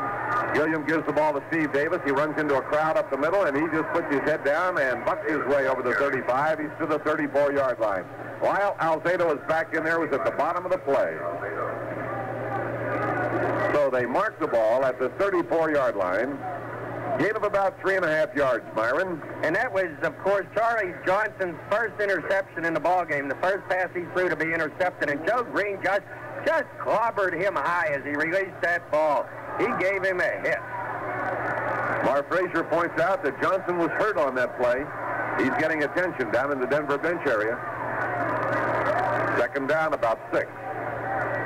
Gilliam backpedals, swing pass to the left side to Franco. He breaks a possible tackle, goes to the 30, and then dives for 2 more to the 28-yard line. Franco Harris, finally brought down by Charlie Greer. 7-year veteran from Colorado. Short of a first down by maybe a yard. It's going to be 3rd and 1. Outstanding running by Franco, who has looked very good today. Bill Lasky, the linebacker, the right linebacker, had that play figured out, sailed into the backfield to hit Franco, and Franco got away from him somehow. He's just doing a nifty job today. Stallworth and Brown are the... Stallworth is a wide receiver, and Brown is in as the second tight end. Grossman and Brown are the tight ends, and Stallworth is wide to the left on the 3rd and short situation. Hand off to Franco and driving off the right side, and he may have it. He met stiff opposition as he slanted off tackle over the right side. Ray May put the grab on him first, and they spot the football at the 27-yard line. And it is a first down. That will be number 13 for the Steelers.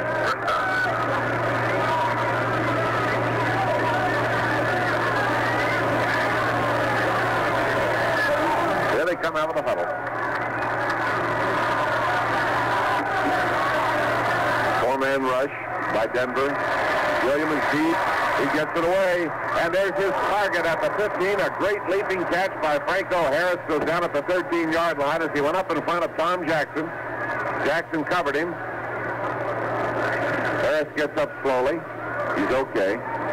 Great catch. Absolutely a beautiful catch at the 15. Fell at the 13-yard line, and Gilliam, with a rush on him, just stands in there and rifles that football. He barely got that ball away. You betcha they had Joe, and he got rid of that ball at the last possible instant. Super catch by Franco. Really got up in the air. Let me tell you, that little guy is not gun shy. Not the least bit. That's the Steeler club. Gives it to Franco. Cross puck through the middle. Drives over the 5 and down inside to the 2-yard line. I think he has a first down. He was tackled by Charlie Greer.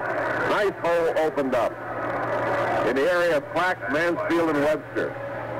And Franco, coming from right to left, slanted through that hole up the middle, and they have the football down at the 1.5-yard line. First down and goal to go. Franco gained 35 yards in the first half, and he's off to a fine start in this second half. In fact, Luke Beck tells us he's got a total now of 46 yards and 13 carries. All right, we got the glasses on him now. Let's see what Joe Gilliam plans to do. Davis and Harris are the running backs. Gives to Steve Davis off the right side, and he plows into the end zone, and he carries Bill Thompson with him for the touchdown. He just took Thompson right with him. So the Steelers start at the 38-yard line after the interception by Mike Wagner. And in 7 plays, they go 38 yards. And incidentally, that is the 3rd interception of the year for the Steelers in 2 games, and Wagner's first. This ball club led football, all of football, in interceptions last year. Yeah, and if you, well, no, I won't go back to that play because they're going to try the extra point, Jack. All right, Roy Girella. Walden holding, Girella kicks it. It is good, and we got ourselves a tie ball game. 21-21 contest. There's a break in the action. Girella kicking off. It is long. Holy smoke! He kicks it all the way to the goal post. Let's see now, 65, 75 yards on the fly. Actually, maybe 3-4 more yards than that. It was beyond that end zone. 75, I'd call it 78-yard kickoff. But anyhow, they bring it back to the 20-yard line where the Broncos will put it in play. They send Jerry Simmons to the right. And here is Ramsey throwing and completes it to Riley Odom at the 32.5-yard line.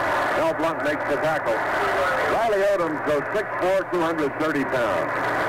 Third-year veteran from Houston.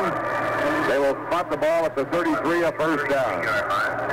So the explosive Denver offense comes firing right back. And I trust the Steelers will remember that a few years ago in Pittsburgh, Johnson was hurt, had to leave the game. Ramsey came in and led the Broncos to victory. I don't even want to think about it. Van Dusen to the right. Haven Moses is in the slot. Ramsey drops back. Now Ramsey fires a little too high at the 40-yard line for Haven Moses, who just drifted out into the middle. He was wide open, and Ramsey overthrew him. Jack Lambert over to cover on the play, but he was pretty well out of position because the receiver was wide open, and Ramsey just overthrew him. And Ramsey getting great protection from his offensive line. He had all day to throw.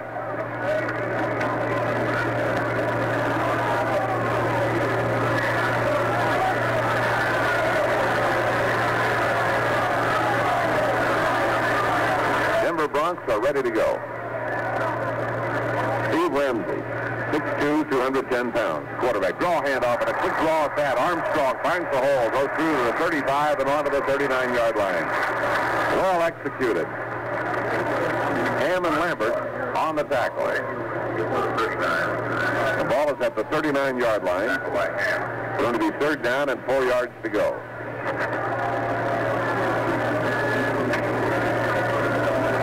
The Bronx face a big play. Ball game is tied 21-21. Haven Moses sets up to the right. They bring Bill Van Heusen to the left. The tight end is Riley Odoms. They got a second tight end, Billy Masters, in there. And here's a sack. Ernie Holmes has the quarterback. Steve Ramsey, I think at about the 26-yard line. Oh, where's Tommy Bell going with the football?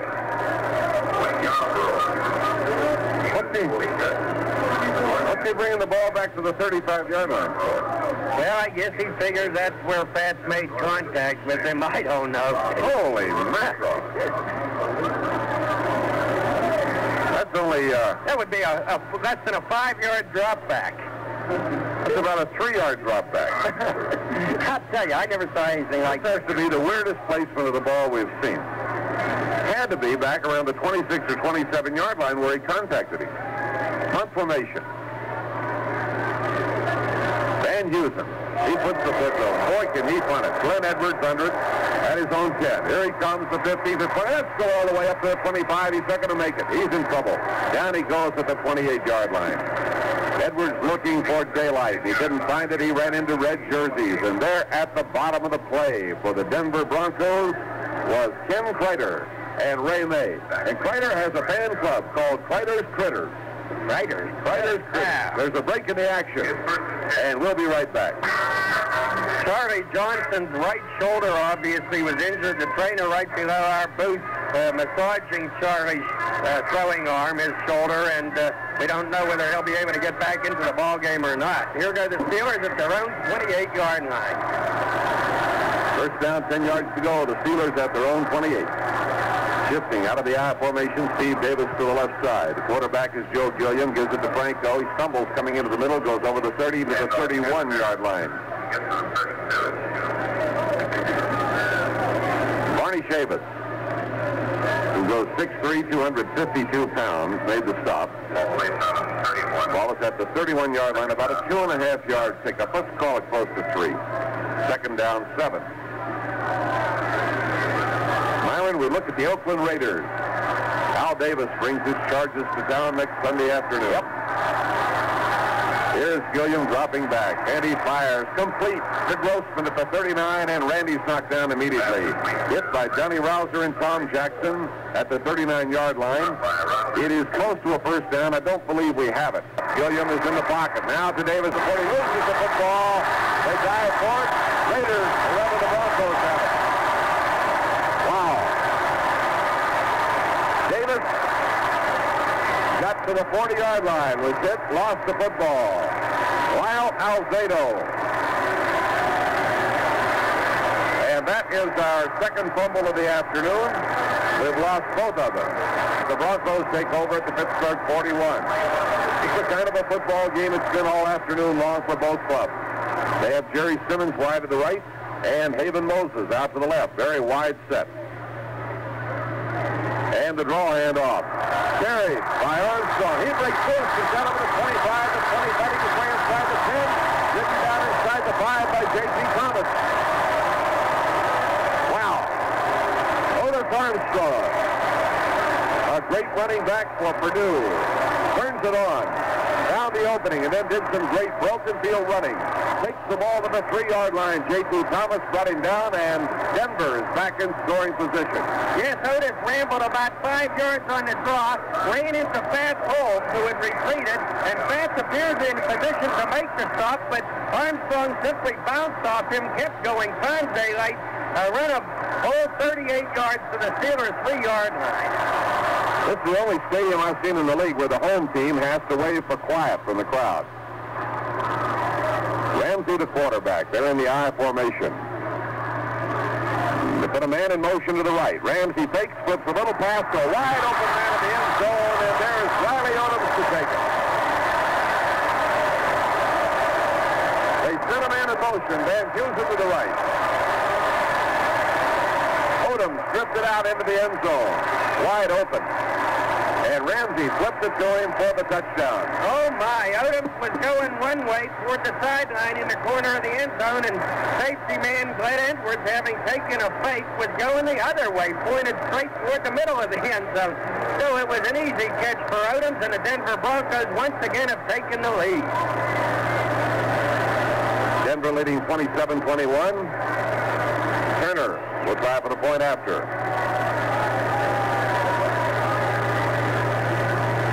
Charlie Johnson is the holder. Kick by Turner is good. Denver leads 28-21. Steelers football continues after this brief timeout. 28-21 ball game. Denver on top, and Turner will kick off right to left. We have Davis and Pearson deep. Here comes Turner, and he kicks it. Down to the 5-yard line. Preston with the ball over the 10, the 15, the 20, the 25. Runs into a tackler and is bailed at the 27-yard line. Ken Kreider was there to get him. So Preston Pearson brings it back 22 yards. The ball is at the 27, and the Steelers take over first and 10. Randy Grossman is the tight end. Franco Harris and Steve Davis are the running backs. Joe Gilliam is the quarterback. Steelers break out of the huddle. Sending Stallworth to the left, Frank Lewis to the right. Ron Shanklin has been injured. Not seen action since back early in the first half. Gilliam drops back, fires downfield. There is Stallworth to pull it in at the 50. Stallworth turns it on from behind, caught at the 35, and dropped down inside the 30-yard line at the 25. Lost the football momentarily, held on to it in the tackle made by Calvin Jones. So the Steelers strike right back. Johnny Stallworth, and he had to reach for that one as it came in a little low at the 50-yard line. Turned it on, and he had Calvin Jones in full pursuit. And he tied into him. The play covered 48 yards. Yes, indeed. A nice play. Took the ball at midfield and tacked on another 25 yards running. First down, 10 at the Denver 25. Gilliam backpedals now, firing for the end zone. Stallworth, and the crowd reaches for it. Can he hold it? He's out of bounds. He held it, but he was out of bounds. Two-man coverage. He had Greer and Jones both on him. Another great effort by Stallworth, but he went down out of bounds. We'll be back after this pause on the Steelers Football Network. Here's Mansfield going over the football for the Steelers. We deploy Stallworth to the left, flanking. Split right is Frank Lewis. Gilliam backpedals. Gilliam throws. And Randy Grossman grabs it as he goes down at the 15-yard line. He'll make that the 16. Tom Jackson covering. Grossman was cutting. He slipped apparently and made a great catch. That had to be a fantastic catch as he was going down. Super catch, because he did slip before the ball got there, and yet he was somehow able to make that catch. Randy Grossman has been thrown to by Joe Gilliam 3 times today. He's caught every single one of those passes. He is not one of the guys who had butterfingers in the first half. Stallworth did, but now he seems to be coming around with that fine catch on the 48-yard play a few moments ago. Stallworth out. We have two tight ends, Grossman and Larry Brown. Frank Lewis flanks right. 3rd and 1. Davis and Harris are the running backs. Gilliam, the quarterback, sets the Steelers. Gilliam gives it to Harris, finds the hole, and drives across to the 10-yard line. Defensively, the Broncos came off the ball very quickly, and they left the hole there. Johnny Rouser made the tackle, but it was opened up. And Franco found it, slanted through from the right side. The ball is inside the 11-yard line, so they'll be able to pick up a first down inside the 1 before they reach the goal line. That is the 19th first down of the afternoon for the Steelers, and Harris is running beautifully. Steve Davis did some beautiful running, too. Let's not forget that. There's some fine plays on both sides.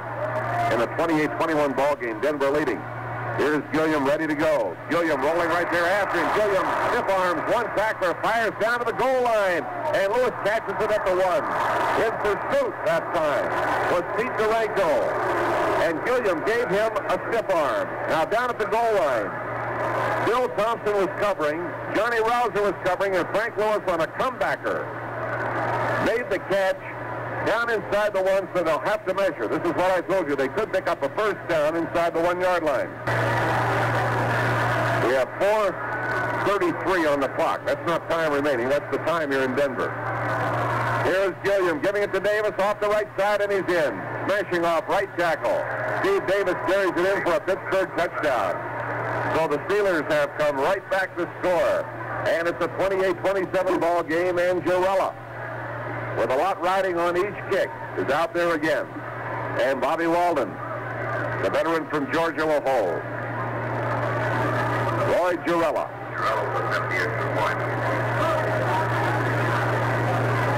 Girella's getting ready, and Denver is set for the rush. 1 point in this ball game is extremely important at either end of the field. The ball is down. Girella boots it. It is wobbly, but it's good. I'll buy it. It's 28-28 here at Mile High Stadium, and Myron Cope has beads of perspiration on his forehead. I'll tell you, if you're going to buy that field goal, don't pay a whole lot for it, because it was kind of sickly, that extra point, but it got through, so okay, that's all that counts. Are we seeing some kind of a ball game today? The lead seesawing back and forth now in the second half. You know, the Steelers entered the second half trailing 21-14. They took the lead. I mean, they tied up the ball game. Then Denver took the lead. Now the Steelers have come back to tie it again. Here is Girella again. High, long. Look at this one. All the way back and over the end line. Thompson just watched it go out. Hey, let me ask Marv Fraser something. Marv, does the thin air here help on these kicks? Yes, it does. I thought so. Boy, the way they're kicking that football, the punts too. Now, Marv is a wide receiver, of course, for the Denver Broncos, who's on the injured list. Has a broken thumb, and he's waiting for somebody to trip and break their leg so he can get back on the active roster. No, that's not true, is it? No, it isn't. Philadelphia Marv Fraser, you betcha. Good man. He's doing a yeoman's job up here this afternoon in the absence of Tom Leslie, who was skiing at Aspen. Your wife's going to wonder about that, Leslie. Denver ready to go, 1st and 10 at the Bronco 20. Steve Ramsey, the quarterback, and his handoff carried by John Keyworth off the left side. He'll get a yard, maybe 2 yards. Third quarter of today's game was presented in part by Union Carbide Ever-Ready Batteries and by Master Engineers Corporation. Now this fourth quarter of Steelers 74 is brought to you by Pittsburgh National Bank. You know, Lou Craig always comes up with the happy thought. He's sitting here talking to himself. He says, wouldn't it be something if we went to sudden death? This game is, it seems, lasted an eternity already. A 58-minute first quarter, and he has to bring up sudden death. You need his services. I don't believe... Send him skiing. I'll say this while you guys are chatting over there. If it's sudden death, it's not going to be 28-28. It might be 35-35, 42-42, or 49-49. That's point. These ball clubs are primed to score this afternoon. David Moses to the right and Jerry Simmons to the left, a former Steeler. Steve Ramsey, the quarterback for the Broncos. They move left to right in this straight. He'll pass. He throws to the sideline into the Steeler bench area. Great catch over there. Who executed that? Lionel Taylor. Displaying those great hands. He cut it himself in the bench area. And Andy Russell covering Floyd Little. Some of the Denver crowd thought he wasn't covering him quite kosher, but nonetheless, the ball thrown to Lionel Taylor. It's an incomplete pass. Lionel, this is where Lionel starred for many years in Denver. So he gave him a played right here. One of the great receivers of the American Football League, Myron. You betcha. One of the premier receivers. That's what they called him, a premier receiver. I don't do it quite as well as that guy you had in Dallas did that imitation. Here's Ramsey. It's hit.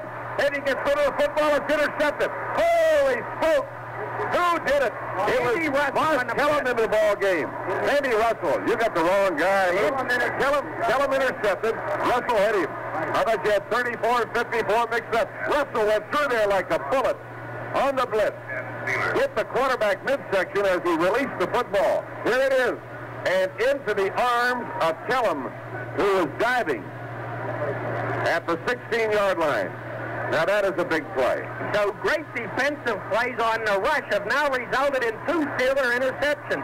Joe Green creating one rushing Torrey Johnson, and now Russell creating one with a hit on Ramsey. That ball club moves right to left at the Denver 16.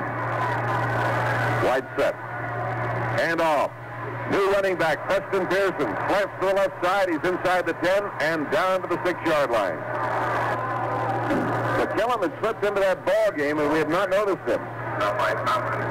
Thompson made the stop. Bill Thompson, a workhorse out of Maryland State. But Preston takes it down to the 6.5-yard line. Pearson and Fuqua are the running backs. We've gone all afternoon with Franco and Steve, and they've done a good job, but they get a rest now. And with a core of fine running backs, they come up with Fuqua and Pearson. 2 more good ones. Joe Gilliam gives it to Frenchie off the right side, cuts back, dives down to the 1-yard line, maybe the 1.5. Running to the right, cutting back to the left. And Frenchie Fuqua. Again, Thompson in on the play, and with him was Charlie Greer. So let's see now. We got a first down, and the ball is at the 2-yard line, first and goal. Nice running by the Frenchman, who happens to be prominently displayed in Esquire magazine this month, bowling on the turf, attended by 2 beauties. And off, Frenchie. He's in there, right through the middle, standing up. They opened it up for him. The guys down in the trenches did the job. Clack, Mansfield, and Webster right in the middle. And in he went. So that one took 4 plays. And they went 16 yards in 4 plays. Early in the 4th quarter, Girella will attempt to add the point. This is the first time we've been ahead in this Blooming ball game. Walden holding. Ball is down. Girella kicks it. Great rush on him. It is good. And again, that was Thompson who came firing in there, but it was good. 35-28 Pittsburgh. Now a break in the action. We'll be right back. Bucknell giving Franco Harris and Steve Davis a rest here early in the 4th quarter and using Pearson and Fuqua, and they did the job, got the Steelers in for another score, and the Steelers now lead 35-28. Marv Kellum, the guy who made the interception that set up the touchdown drive, that short touchdown drive. Marv Kellum is a 6'1", make that 6'2", 225-pound rookie linebacker from Wichita State. And again, Andy Russell blitzing, creamed the quarterback, Ramsey, and the ball squirted right into Kellum's hands, and it was a big break for the Steelers. Armstrong and Thompson are deep for Denver. Here comes Girella kicking from right to left. And he kicks it that way almost as well as he kicks it the other way. Down to Thompson at the 1.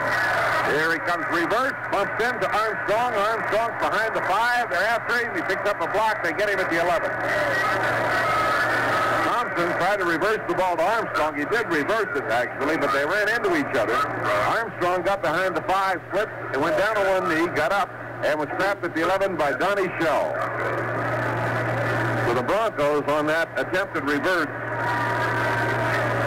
get it to the 11-yard line. I think they might have been better off coming straight upfield with it. Yeah, and when you try to execute the reverse and bump into one another like that and look silly, it's very bad because they've fallen behind. Now they look silly, and it can take a lot out of a team. Well, I'm afraid to even think it. Van Dusen and Moses wide. Ramsey, the quarterback. And Ramsey gives that ball to Armstrong. Look out. Here he comes up over the 30 and onto the 34-yard line. Fine fake by Ramsey and a follow-through on a fake pitch out. And there came Armstrong wading through with Glenn Edwards, the free safety, to bring him down at the 34.5-yard line. And Denver has its 14th first down. Steelers have accumulated 23. It is 1st and 10 for the Broncos, and here they come again. This has to be one of the wildest. All right, here's a wide slot man, Little, out to the left. One setback. Ramsey drops back. They hit him. He fumbled the football forward. It's loose on the ground, and the Steelers have it.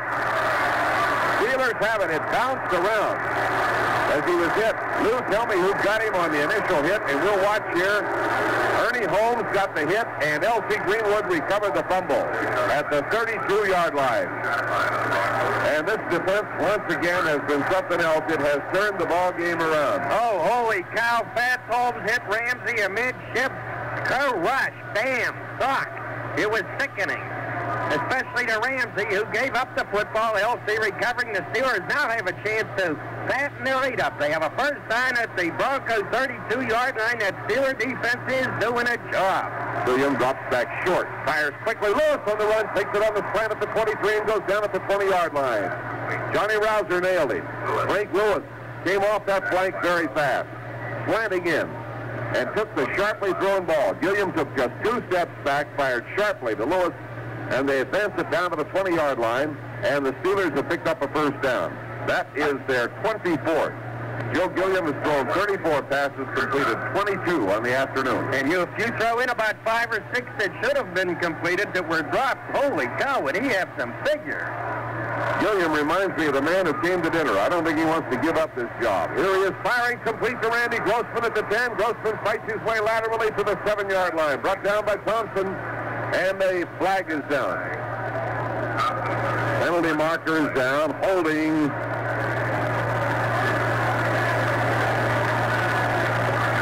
the call against the Steelers. Tough break. Well, that would have been Grossman's 4th catch of the day. Joe's gone to him 4 times, and he's got every one.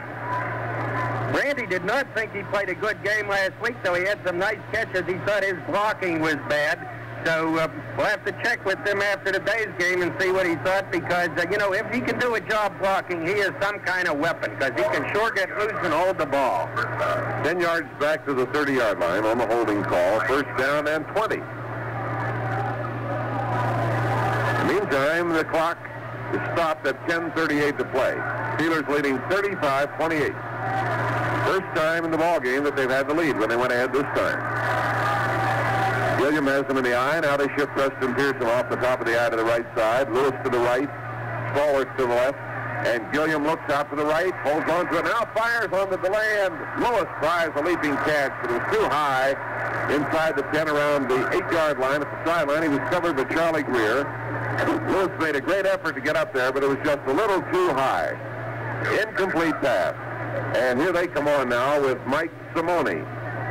And Simone is replacing Duranko as Denver will go with 4 linebackers. See what else they're doing.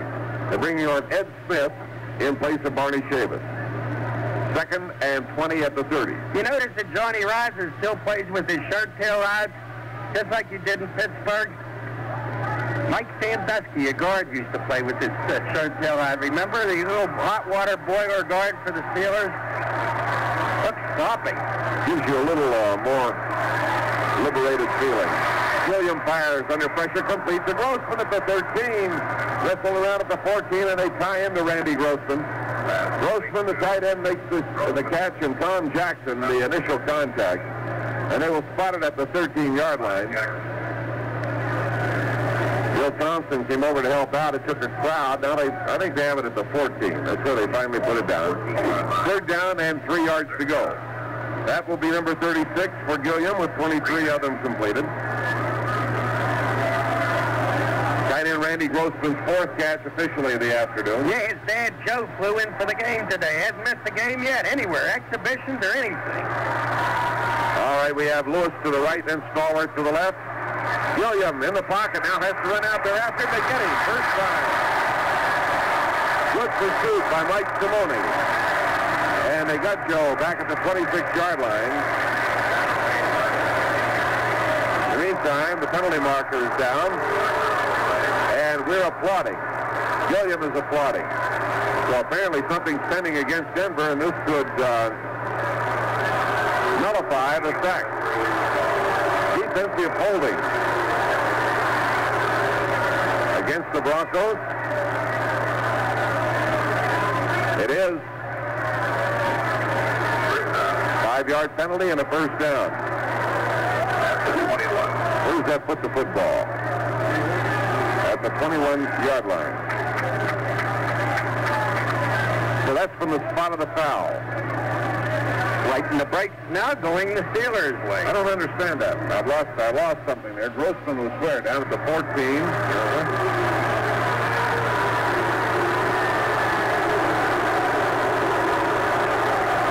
Steelers 25th first down. Shifting out of the eye. People to the right and Pearson to the left. Williams faking, looking left, firing. And Stallworth has the ball got up into the arms of one of the Bronx. Here he comes over the 15, out to the 20, breaks 2 tackles over the 25, the 30, 35. The 40 still running to the 45 and back to the 50-yard line. Holy mackerel, great play by Tom Jackson. Running. The pass was intended for John Stallworth, knocked away from him, and the man who did it was Calvin Jones into the arms of Tom Jackson. And now another Bronco has been hurt. And this is Calvin Jones, the man who broke it up, into the arms of Jackson, and Jackson made a sensational run all the way back to the 50, the first interception. Here we go again. Denver at the 50. 35-28 in favor of the Steelers. And the rush is on. Ramsey throws under pressure, completes it to the Pittsburgh 38 to Armstrong. And he's belted and knocked down immediately by J.T. Thomas. Otis Armstrong at the Pittsburgh 38-yard line. And it's going to be first down 10 for Denver. And on that interception, which was Gilliam's first interception toss of the day, he executed a maneuver that I hadn't seen him try today. Usually Joe drops back, he steps up and then fires. This time he just took one step back and immediately fired that ball, drove it into the end zone. It bounced high off Calvin Jones into another Denver man's hands, and he was off and running. At the Pittsburgh 38, it is first and 10. Handoff is given to Little, and he's nailed approaching the line of scrimmage by Joe Green. Green was there to meet him as he tried to come off the right side. And that will set the ball back just a little bit, about a half yard. Chuck Lowell was talking about the Baltimore game and that very thing, the fact that that ball in those situations bounced in Pittsburgh's direction. It's a vital item because that one took the good Denver bounce right where the man was. Charlie Johnson is warming up again. So apparently we're going to see him again this afternoon. Ramsey quarterbacking at the Pittsburgh 38-yard line. Steve Ramsey on the long count. Deep reverse to Armstrong, running to the right, the 40, the 35, the 30, the 25, and down he goes at the 23-yard line with Mike Wagner. Taking the tackle, helped out by Glenn Edwards. To the Pittsburgh 23-yard line. First down Denver, number 16 for the Broncos. And a very high-quality football game continues to rage up and down this field. Oh, and this crowd is alive. They're pounding their feet. They're stomping. Just when you think the Denver Broncos are dead, when they appear to be without life, they've come storming back off a break. I'm telling you, this ball game should be over right now. It's 4:57. And it's still going on. Ramsey is deep. Ramsey, look, throws, incomplete. His man was down on the ground at the 15. That would be Otis Armstrong. Mel Blunt came over trying to make the interception. Fell over Armstrong, who was already down. And it's incomplete. Number number 22 for Denver. 9 of them completed this afternoon, 2 interceptions. And the ball is returned to the 23-yard line. Crowd wanted an interference call on Mel Blunt, but no way. He played the ball perfectly legitimately, and it was a pass that was simply overthrown. Over the football goes Bobby Maple. Out to the left. They send Riley Odom split. They send Jerry Simmons wide to the right and put Haven Moses in the slot on the right side. Dynamite. And back goes Ramsey. Ramsey is hit, fires, complete start, slot at the 16, down, he's hit there for a touchdown. Armstrong at the 16, broke the tackle on Jack Lambert and went down and fought his way into the end zone at the flag. And the Denver crowd goes wild. Yes, Pat Holmes beaming Ramsey just as he got rid of the ball, just an instant too late. And Otis Armstrong taking it along the sideline, getting away from Jack Lambert at about the 13-yard line, then escaping a tackle at the 1 by Mike Wagner into the end zone, just barely into the end zone, inbounds. And the Denver Broncos are now within 1 point of a tie ball game. It's the Steelers leading 35-34, and I guess we'll soon see it tied up here with Jim Turner going for the extra point. 16-yard pass and run play. I'm wrong on that. He caught it at the 16, a 23-yard pass and run play. Here's the kick by Turner. It is good. Got a tie ball game, 35-35, and there's a break in the action. We'll be right back. Let's pause now for station identification. Well, there will be some criticism that Joe Gilliam perhaps should have played it more cautiously and perhaps set up a field goal that would have given the Steelers a 10-point lead. But I say no. Joe's style is to attack, and in a game like this, you got to keep attacking. Anyhow, they threw the interception. The Broncos made the most of it. It's a tie ball game. Turner kicks off left to right, and he boots it long and high. Preston Pearson will measure it 2 yards deep in the end zone and take the automatic touchdown. So the Steelers will start at their own 20-yard line. 7:01 to play in the ball game. It's a 35-35 tie. And keep in mind, my friends, if it ends that way, there will be a sudden death overtime period. Well, I'll tell you, pro football's objective this year was to enliven the game, put the offense back in, and this ball game today would seem to be some evidence that the rules changers have succeeded. Great game to watch. Gilliam directs the attack. Somebody was offside. The handoff to Pearson. Sailed at the 19. And caught by Barney Chavis. Marker went down. Let's see who's charged. Illegal procedure against the Steelers.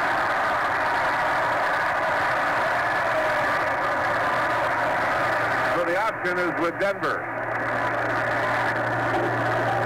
And the Broncos are going to take the 5-yard penalty, setting the ball back to the 15, where it is 1st and 15.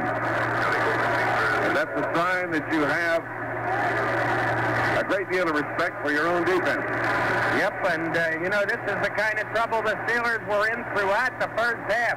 Getting bottled up deep in the hole where their choice of plays, of course, would be limited. So they're in that trouble again.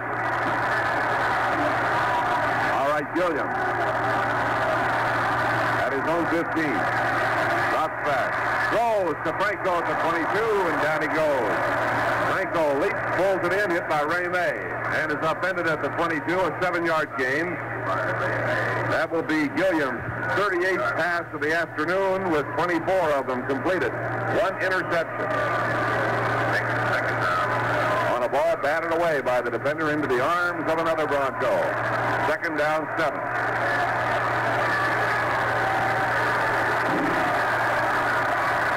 Over the ball goes Mansfield. Here is Gilliam throwing to Pearson. Pearson is cut to the leg and held at the 27-yard line. A tackle made by Mike Simone, linebacker. So let's see, they picked up 12 yards in 2 plays. The John Ralston strategy is good because that would have been a 1st down from the 18. Now they have the 3rd down play with 2 yards to go. As Gilliam has completed 25 of 39. Myron, I think you better stay here today, and let's make win extra innings. Jackson is out and Fuqua is in. It is 3rd and 2.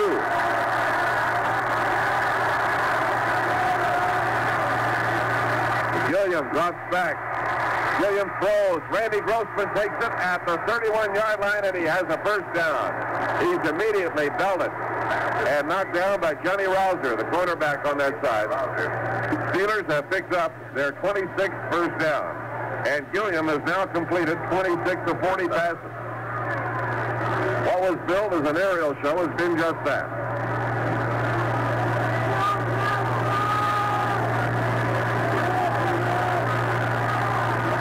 They set the ball up at the 31.5-yard line. Building Myron out of stay here. This is the extra sudden death. Gilliam fires. Lewis leaping catch, and he is upended at the 48-yard line. Morse is hurt. That was a clean shot, but a brutal one by Johnny Rouser. Lewis was in the air to take the pass, hit from the blind side. 49-yard line. And upended like a 10-10, and down he went, and he is shaken up and hurt. And I would emphasize it was a good, clean hit by Rouser. Fine defensive play, a strong one. And they've been hitting hard all afternoon. And a great play by Lewis, who held on to that football at the 49-yard line. That will be the 27th first down. 41 passes, 27 completed. And Frank Lewis gets up. Reggie Garrett is in. Shanklin injured. Swan injured. We got Stallworth, a rookie, and Garrett, a rookie at the wide receiver post.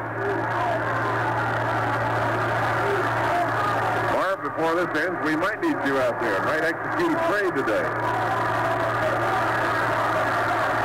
One of the deepest wide receiver corps in the league has been decimated this afternoon. It is 1st and 10 at the Pittsburgh 49. The Steelers with the ball, 4:21 to play. Tie game, 35-35 at Denver. Pitch to the left side to Preston Pearson. Needs a block. Gets it over to 50. The 45 and out of bounds at the 41-yard line. Got a block from John Cole. Sprung him on the near side. Chased out of bounds by Charlie Greer, the free safety. And they will mark that ball in at the Denver 41-yard line. Gain of not quite 10 yards. So the officials are going to take time to set it up. We have a Denver player injured. That is Mike Simone. Let's see what they can do. Randy Grossman is the tight end. He's played a great game there this afternoon. Stallworth and Garrett are the wide receivers. Black and Webster have been in there since way back early in the ball game at the guard.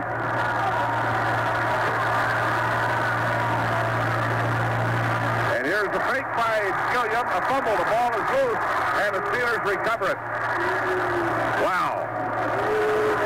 Ball got away from Joe Gilliam and finally recovered by Gordon Revelle.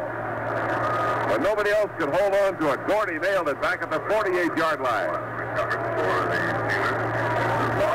A play. A loss of almost 8 yards. I think it's 7 yards. Third down, about 7.5 to go. Big third down play with long distance to gain, the clock turning at 3:32. And the last thing you want to do is turn the ball over to the Broncos. They're liable to eat you alive. Just eat you alive. Here we go. Gilliam. Back deep. Gilliam firing. Almost intercepted. Trying to hit Grossman, who's down on the ground at the 43-yard line. And coming up was Tom Jackson, who already has had an interception and a run back to the 50.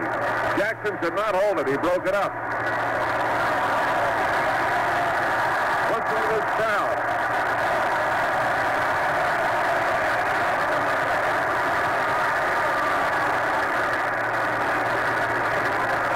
Bobby Walden in front formation. Thompson and Greer downfield for the Denver Broncos. And this one is going down to the wire. And Denver will have the football back with more than 3 minutes to go. Walden kicks it away. High, wobbly. Fair catch called for at the Denver 11-yard line. And Greer pulls it in. The The Greer pulls it in at the 11. The Broncos are 89 yards away from the touchdown. They're not that far away from Jim Turner territory now. So the Steeler defense is called upon once again. Greenwood, Green, Holmes, and White up front. Ham, Lambert, Russell, the linebackers. Thomas and Blunt on the corners. Wagner and Edwards are the safeties. Here come the Broncos. Quarterback is Steve Ramsey. Setbacks are wide. Ramsey calls the signals from his own 11-yard line.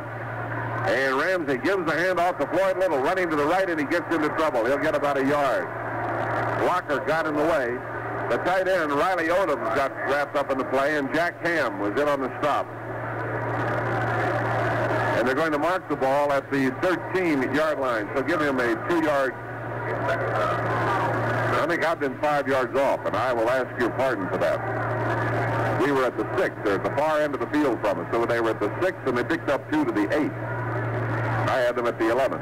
Ernie Holmes is out. Morris Kellum becomes a 4th linebacker for the Steelers, and he was in there before when he got the interception. Denver is at its own 8-yard line. I was 5 yards off. Ramsey shifts back into the I. Gives it to Little, and Little cuts into the middle, stumbles, and goes down at the line of scrimmage. Little goes down at the line of scrimmage. Broncos could well be playing for time, but they need a first down, so they're playing a dangerous game. Because there's a guy named Girello that they might have to cope with. We're coming down to the 2-minute warning, and there it is. 2 minutes to go in the ball game. We have the official timeout down in the field. While there's a break in the action, we'll be right back.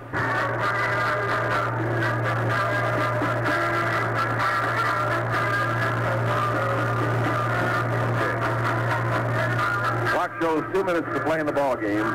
The Denver Broncos in possession of the football, facing a 3rd down ball situation.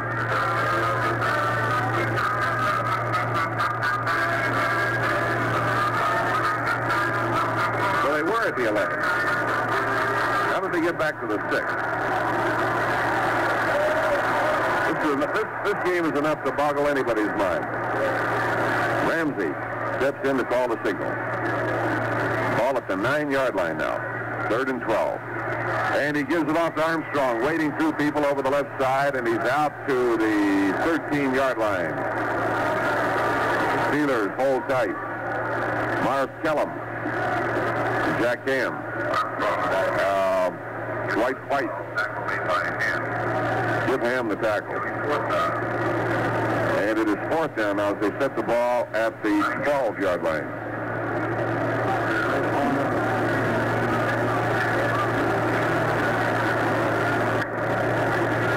Kahn is deep, along with Edwards. They set up around the Steeler 45-yard line. Bill Van Dusen will be the punter. Wind is not a factor. It's been negligible all afternoon. Clock turning with 1:10. Denver definitely wants to take all the time it can. It would settle at this point for the overtime. Van Dusen punts, and he punts it well. Long, spiraling. Taken at the 40 by Kahn. He's over the 45, the 50, the Denver 45, and he's nailed at the Denver 42-yard line. Hit solidly and brought down on the far side of the field. Kahn at the 42-yard line, tackled by Bobby Maples. Got a man hurt on the play. 42-yard line.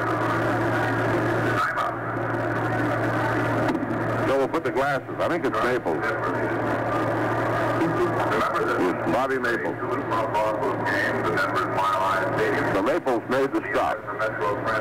It's not the first time this afternoon that the impact, the ferocity of the tackle has simply just taken the wind out of the tackler. Many times out of the person being tackled. Steelers football continues from Denver after this brief timeout. Okay, at the 42-yard line. Denver with the football. Steelers Steelers with the football. We had an influx of fans into the booth here. Pearson and Franco Harris are the running backs, and Gilliam has had a consultation. 52 seconds on the clock. This crowd, sellout at Mile High Stadium, poised collectively right on the edge of their seats. Steelers deploy. Reggie Garrett to the right. John Stallworth to the left. Gilliam backs up. Gilliam throws to Franco, over to the 35, over the 30, down to the 25, and he runs to the 20-yard line. Franco Harris carries it down to the 20-yard line. And the clock is stopped with 43 seconds.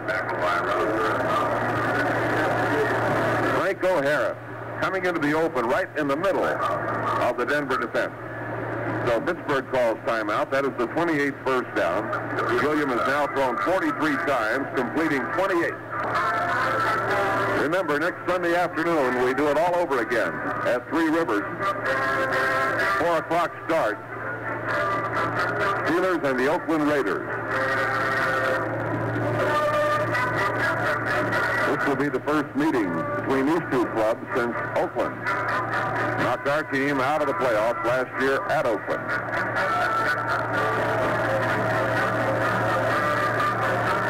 Steelers with 2 timeouts left and Denver with 3. 43 seconds left on the clock. We deploy Reggie Garrett to the right, John Stallworth to the left. Pearson and Harris are the running backs. Somebody was offside. Steelers came off the ball too fast, I believe. Play is whistled dead. And we're getting a legal procedure against the Steelers. 5-yard penalty. That is a big one. 91 yards total in penalties this afternoon for the Steelers. Denver with 61. 152 yards accumulative penalty yardage against the two clubs.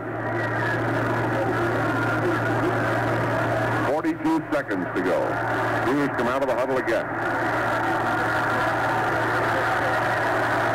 Here's Gilliam. He pumps once, then fires down at the 10-yard line. The ball pulled in by Stallworth, actually along the 11-yard line. It was tackled by Bill Thompson. Gilliam under great pressure, pumped once, spotted his target. Downfield and across. On a square-in pattern, Stallworth takes the pass beautifully.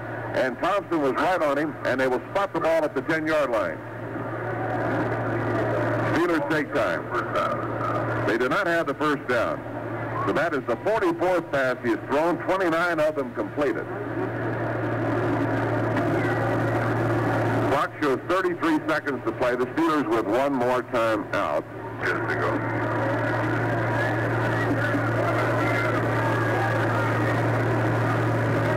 So we'll see what it's going to be. Ball is at the hash mark now. Girella, were to kick from this point, he would have about a 28 or 29-yard kick. William calling the signal. Gives it off to Franco, running to his left. Cuts back, drives down over the 10. He's to about the 8-yard line. Franco takes it to the 8-yard line, and he is brought down by Alzado and Barney Chavis. And they put the ball at the 8. The clock is turning. It's down to 10 seconds. Down to 7. The clock is still turning. They haven't called time. Tommy Bell is trying to get the clock stopped. They stop it with 5 seconds, and they bring Girella on. Roy Girella, on the season thus far, has hit on his only field goal try. And that was from the 30 to 39-yard range. This will be from the 15-yard line. It will be a 25-yard attempt. Now, Tommy Bell has stepped in.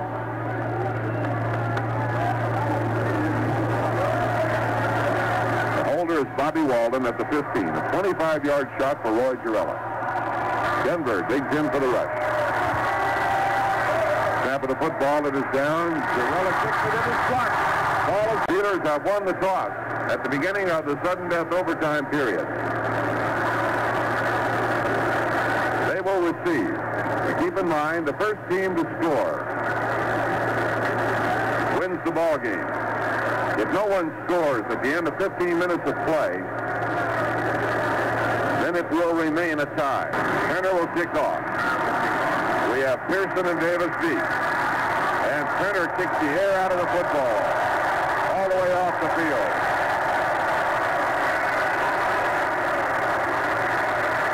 So the Steelers will put it in play at their own 20-yard line. First down and 10 yards to go. And here's Gilliam giving it off to Preston. Pearson finds the opening as they try to blitz. Comes over the 30, the 35, and up to the 38-yard line. Got beyond the line of scrimmage and found no opposition until he ran into the secondary, and Thompson brought him down and Greer covered him. So they pick up the first down. 38-yard line. And the ball is out at the 38-yard line. Lewis will flank to the right. Forward. Out to the left. Forward the flanker. Lewis is the split end. Here's Gilliam running out of the pocket. Finds running room. Cuts downfield, puts his head down and dives to the 50-yard line. A gutty performance. It appeared he would go out of bounds. He cut back. As he approached the defender, put his head down, and Mike Simone made the stop on him as Jefferson Street Joe made a dive to the 50-yard line for the first down. The 31st first down of the afternoon. Gilliam pitched the right side to Franco. Daring play, takes it, dives forward, and he's to the 46-yard line. John Grant on the stop.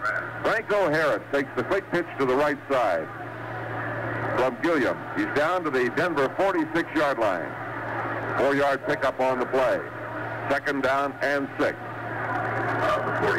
Ideally, if you can make 4 yards on each of the first 3 downs, you'd be in good shape all the time. This is a nail-biter. A cliffhanger.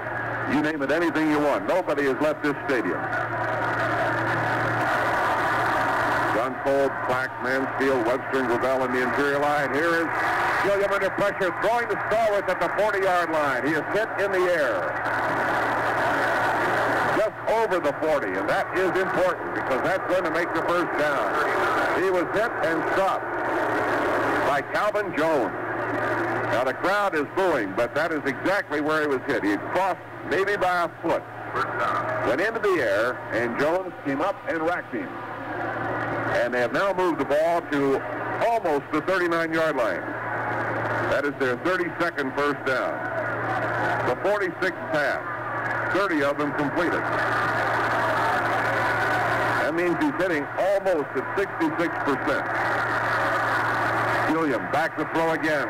He fires to Lewis, and it's broken up at the 30-yard line. Coming from behind him on the play was Johnny Rouser. Coming around Frank Lewis. He's going down and hooked at the 30-yard line, and Rouser stopped the pass. Number 47. I don't know whether the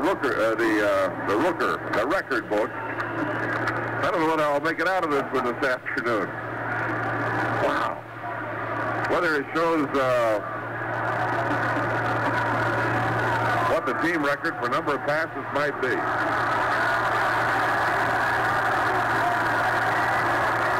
This is second down 10. Gilliam going to be sacked. Down he goes. Tom Jackson on the blitz. Got him at the Steelers' 49-yard line. Nice defensive play by Jackson.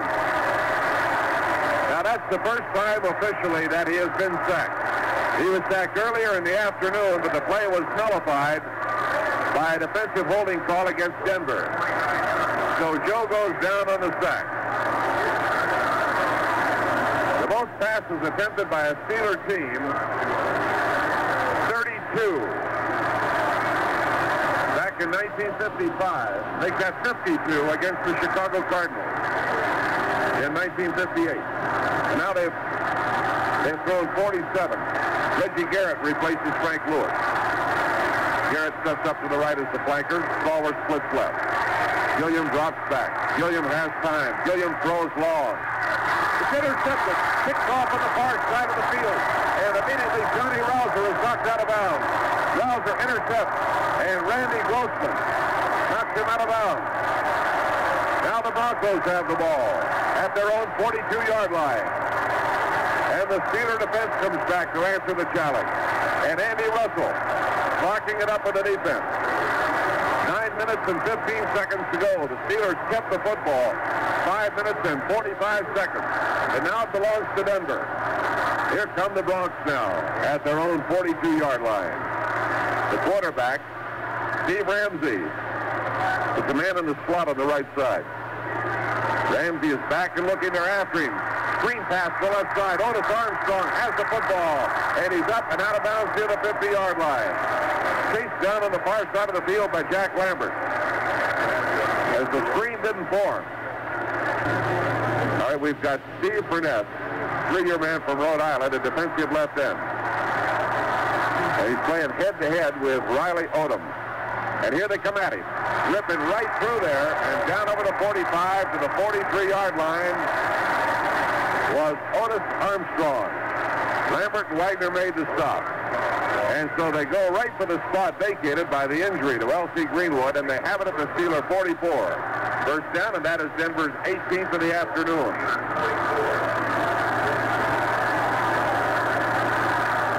Greenwood is back out on the field, ready to go. Going to hang in there. Denver lines up in the I formation. Floyd Little at the top of the I. The handoff is to Armstrong coming off the right side over the 40. And he is down to the 35-yard line with a tackle made by J.T. Thomas. Slant off right tackle that time. And Denver has now moved the football to the Steelers' 36-yard line, where it is second down and 1 yard to go. Make it about a yard and a half. 35-35 in sudden death overtime. 8:04 to play in the sudden death period. And the Broncos come roaring back after the interception. They line up at the flanker to the near side. They're in the I formation. They split Jerry Simmons to the left. Haven Moses to the near side. They stay on the ground. They hand it off to Armstrong, and he digs for the first down at the 33-yard line. White on the stop, and for the first time this afternoon, the Broncos have been able to eat up yardage running against the Pittsburgh forward wall.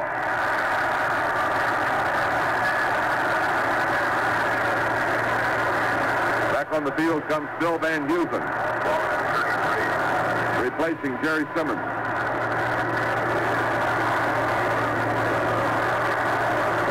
Over the football goes Bobby Maple. He'd been shaken up earlier in this game. Steve Ramsey is the quarterback at the Pittsburgh 33. Ramsey gives the ball to Armstrong. He's through the middle, down over the 25, dives into the 23-yard line. Tackled by Jack Lambert. And they have the ball at the Pittsburgh 23, and it is going to require a measurement, I believe. Ball is spotted.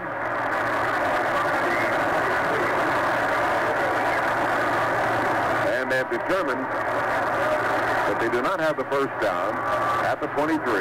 Clock is turning. 6:32.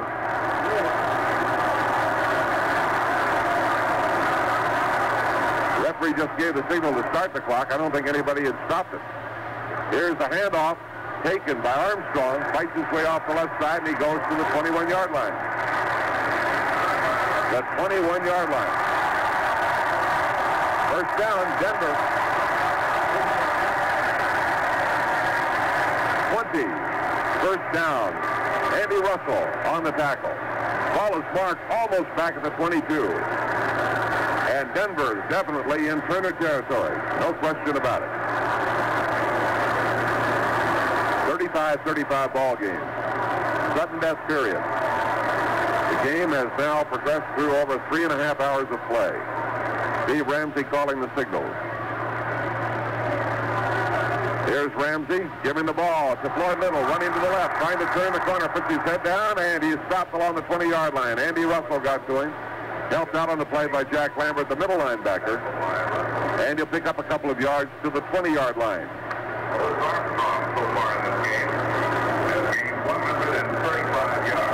Announcement now that Otis Armstrong has picked up 135 yards rushing for the Broncos. Jerry Simmons comes back on the field, replacing Bill Van Heusen. And they have stayed on the ground. Second down 8 at the Pittsburgh 20. Slot left formation. Here is the give to Otis Armstrong. Almost caught behind the 20. Slips away from Jack Ham and nailed at the 19-yard line. Up to get him, J.T. Thomas, along with Jack Lambert. That brings up the third down play. Right now, if they can hold them at this point,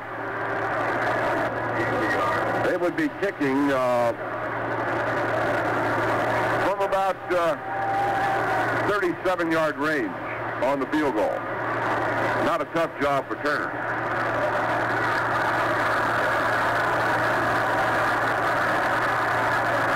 All right, the Broncos are out of the huddle at the Steeler 19-yard line. The third down play.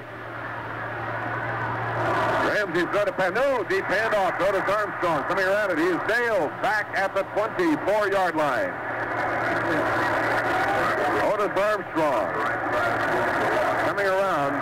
Jack Ham makes the tackle. At the 24-yard line. Turner's had one field goal, 1 point after, and he kicked that field goal between 30 and 39 yards in that range. And this one is going to be at least a 40-yarder, maybe a 41-yard attempt. Clock continues to turn. Charlie Johnson will hold at the 31-yard line. The goalpost back at the end line. It will be a 41-yard attempt. Steelers poised for the rush. Rush is on. He kicks. It is no good. Off to the right side. Off to the right side, so the clock is stopped. 3 minutes and 13 seconds to play in the sudden death overtime. Steelers takes over at the previous spot, which is the 24-yard line. And Preston Pearson runs to the right, steps back inside tackle, picks up a couple of yards, and is stopped by Tom Jackson. So it is 2nd and 8. The Steelers at their own 26. 2:32. Gilliam throwing. Caught beautifully by Franco at the 32-yard line. He's immediately nailed. Harris coming into the middle of the Denver defense. Franco Harris, the catcher, nailed by Ray May and Tom Jackson. Now that is the 49th pass unofficially thrown by Joe Gilliam. It'll be third down. Third down, a short 2. Ball is just inside the 33-yard line. Steelers have the football, 3rd and 2. Just inside their own 33. Denver wants to stop them here. Gilliam lines them up. 2 tight ends. Tight offense. Gilliam gives the ball to Franco. Slanting off to the left, and he's nailed along the line of scrimmage. No gain on the play. Tackle made by Ray May, who has been a tower of strength all afternoon. So the Steelers will have to give up the football. No way you can take a chance here. Bobby Walden is on. Minute and 45 seconds to go in this overtime period. All right, Walden standing at his own 20. We have Thompson and Greer deep for Denver. And Walden kicks it. Wobbly end over end. Greer fields it at the 30. Missed on a tackle. Now running with the football, wading through people. He gets up to the 40-yard line. Reggie Garrett came down and took the quick shot at him and missed him, and Jim Wolf nailed him finally at the 40. The clock stops automatically. Ball is at the 39.5-yard line. The Broncos have 1 minute and 36 seconds, so we're not out of trouble yet. This has been every bit fine a ball game as you could want. And if you're a fan here in Denver and you wanted to get your money's worth, you're certainly getting it this afternoon. Bobby Maples goes over the football. All right, we got the quarterback Ramsey flowing, complete to the 40-yard line, pulled into Otis Armstrong, and he wiggles forward to the 42 with Jack Ham holding him. Very short gainer, about 2 yards on that one.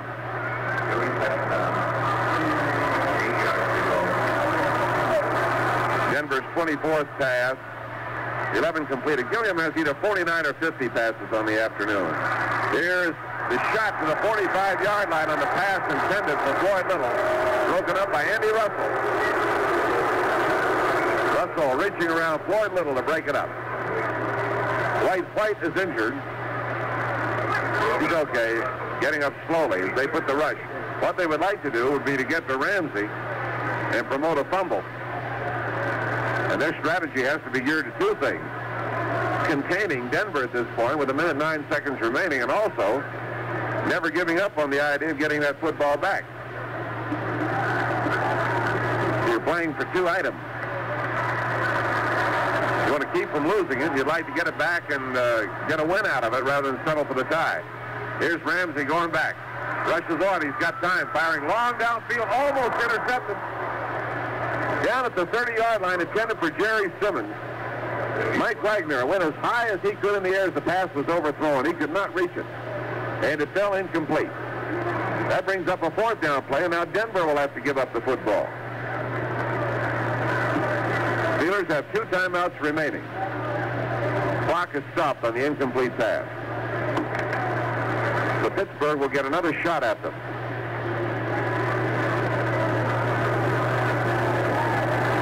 Bill Van Heusen standing back at his own 27-yard line. And we have Glenn Edwards alone, still looking for a possible trick. Joe Green pointing as they snap the ball to Van Heusen, and he angles it toward the sideline. Edwards takes it at the 10, stumbles, gets up. Now running to the right. Now running back to the left. Sees a blocker. And he almost got loose, but he's trapped and brought down, crossing the 15 at the 16-yard line. He almost got loose, but was nailed by Paul Howard.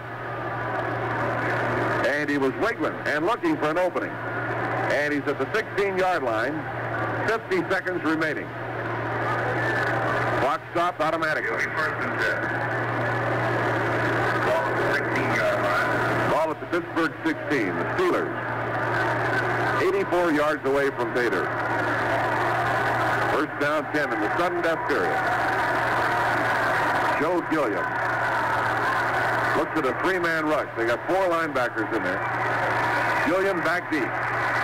Gilliam cranks up, throws down the middle. In the air, almost intercepted. Broken up by Bill Thompson. Intended for Lynn Swan, who just re-entered the ball game at the 40-yard line. And Thompson had a hand on it, and Jackson, coming across, made an effort to get to the football, unsuccessfully. I have got Gilliam with 50 passes, and I could be off on that. That's unofficial. If he reaches 52, he will tie a club record. If he throws 53, he will have a club record. 44 seconds. Still with 2 timeouts. Gilliam gives the ball to Preston Pearson. Pearson running to the right, cuts back over the 20, fights his way up to the 24-yard line. John Grant on the tackle for Denver. 34 seconds, 33, 35-35 ball game in sudden death. Steelers are letting the clock run now, down to 27 seconds. Not using their timeout. Now, whistle blows and they're coming out of the huddle. So apparently with this field position, they're not worried about preserving time. They don't want to give up the football to Denver again. Ball's to Pearson. Pearson running to the left. Ball on the 25, and the Steelers apparently decided to settle for the tie at this point. Pearson is nailed at the 26-yard line. And there you are. The gun sounds. The end of the sudden death period. The end of the ball game. The final score, and a good one. Pittsburgh 35, Denver 35.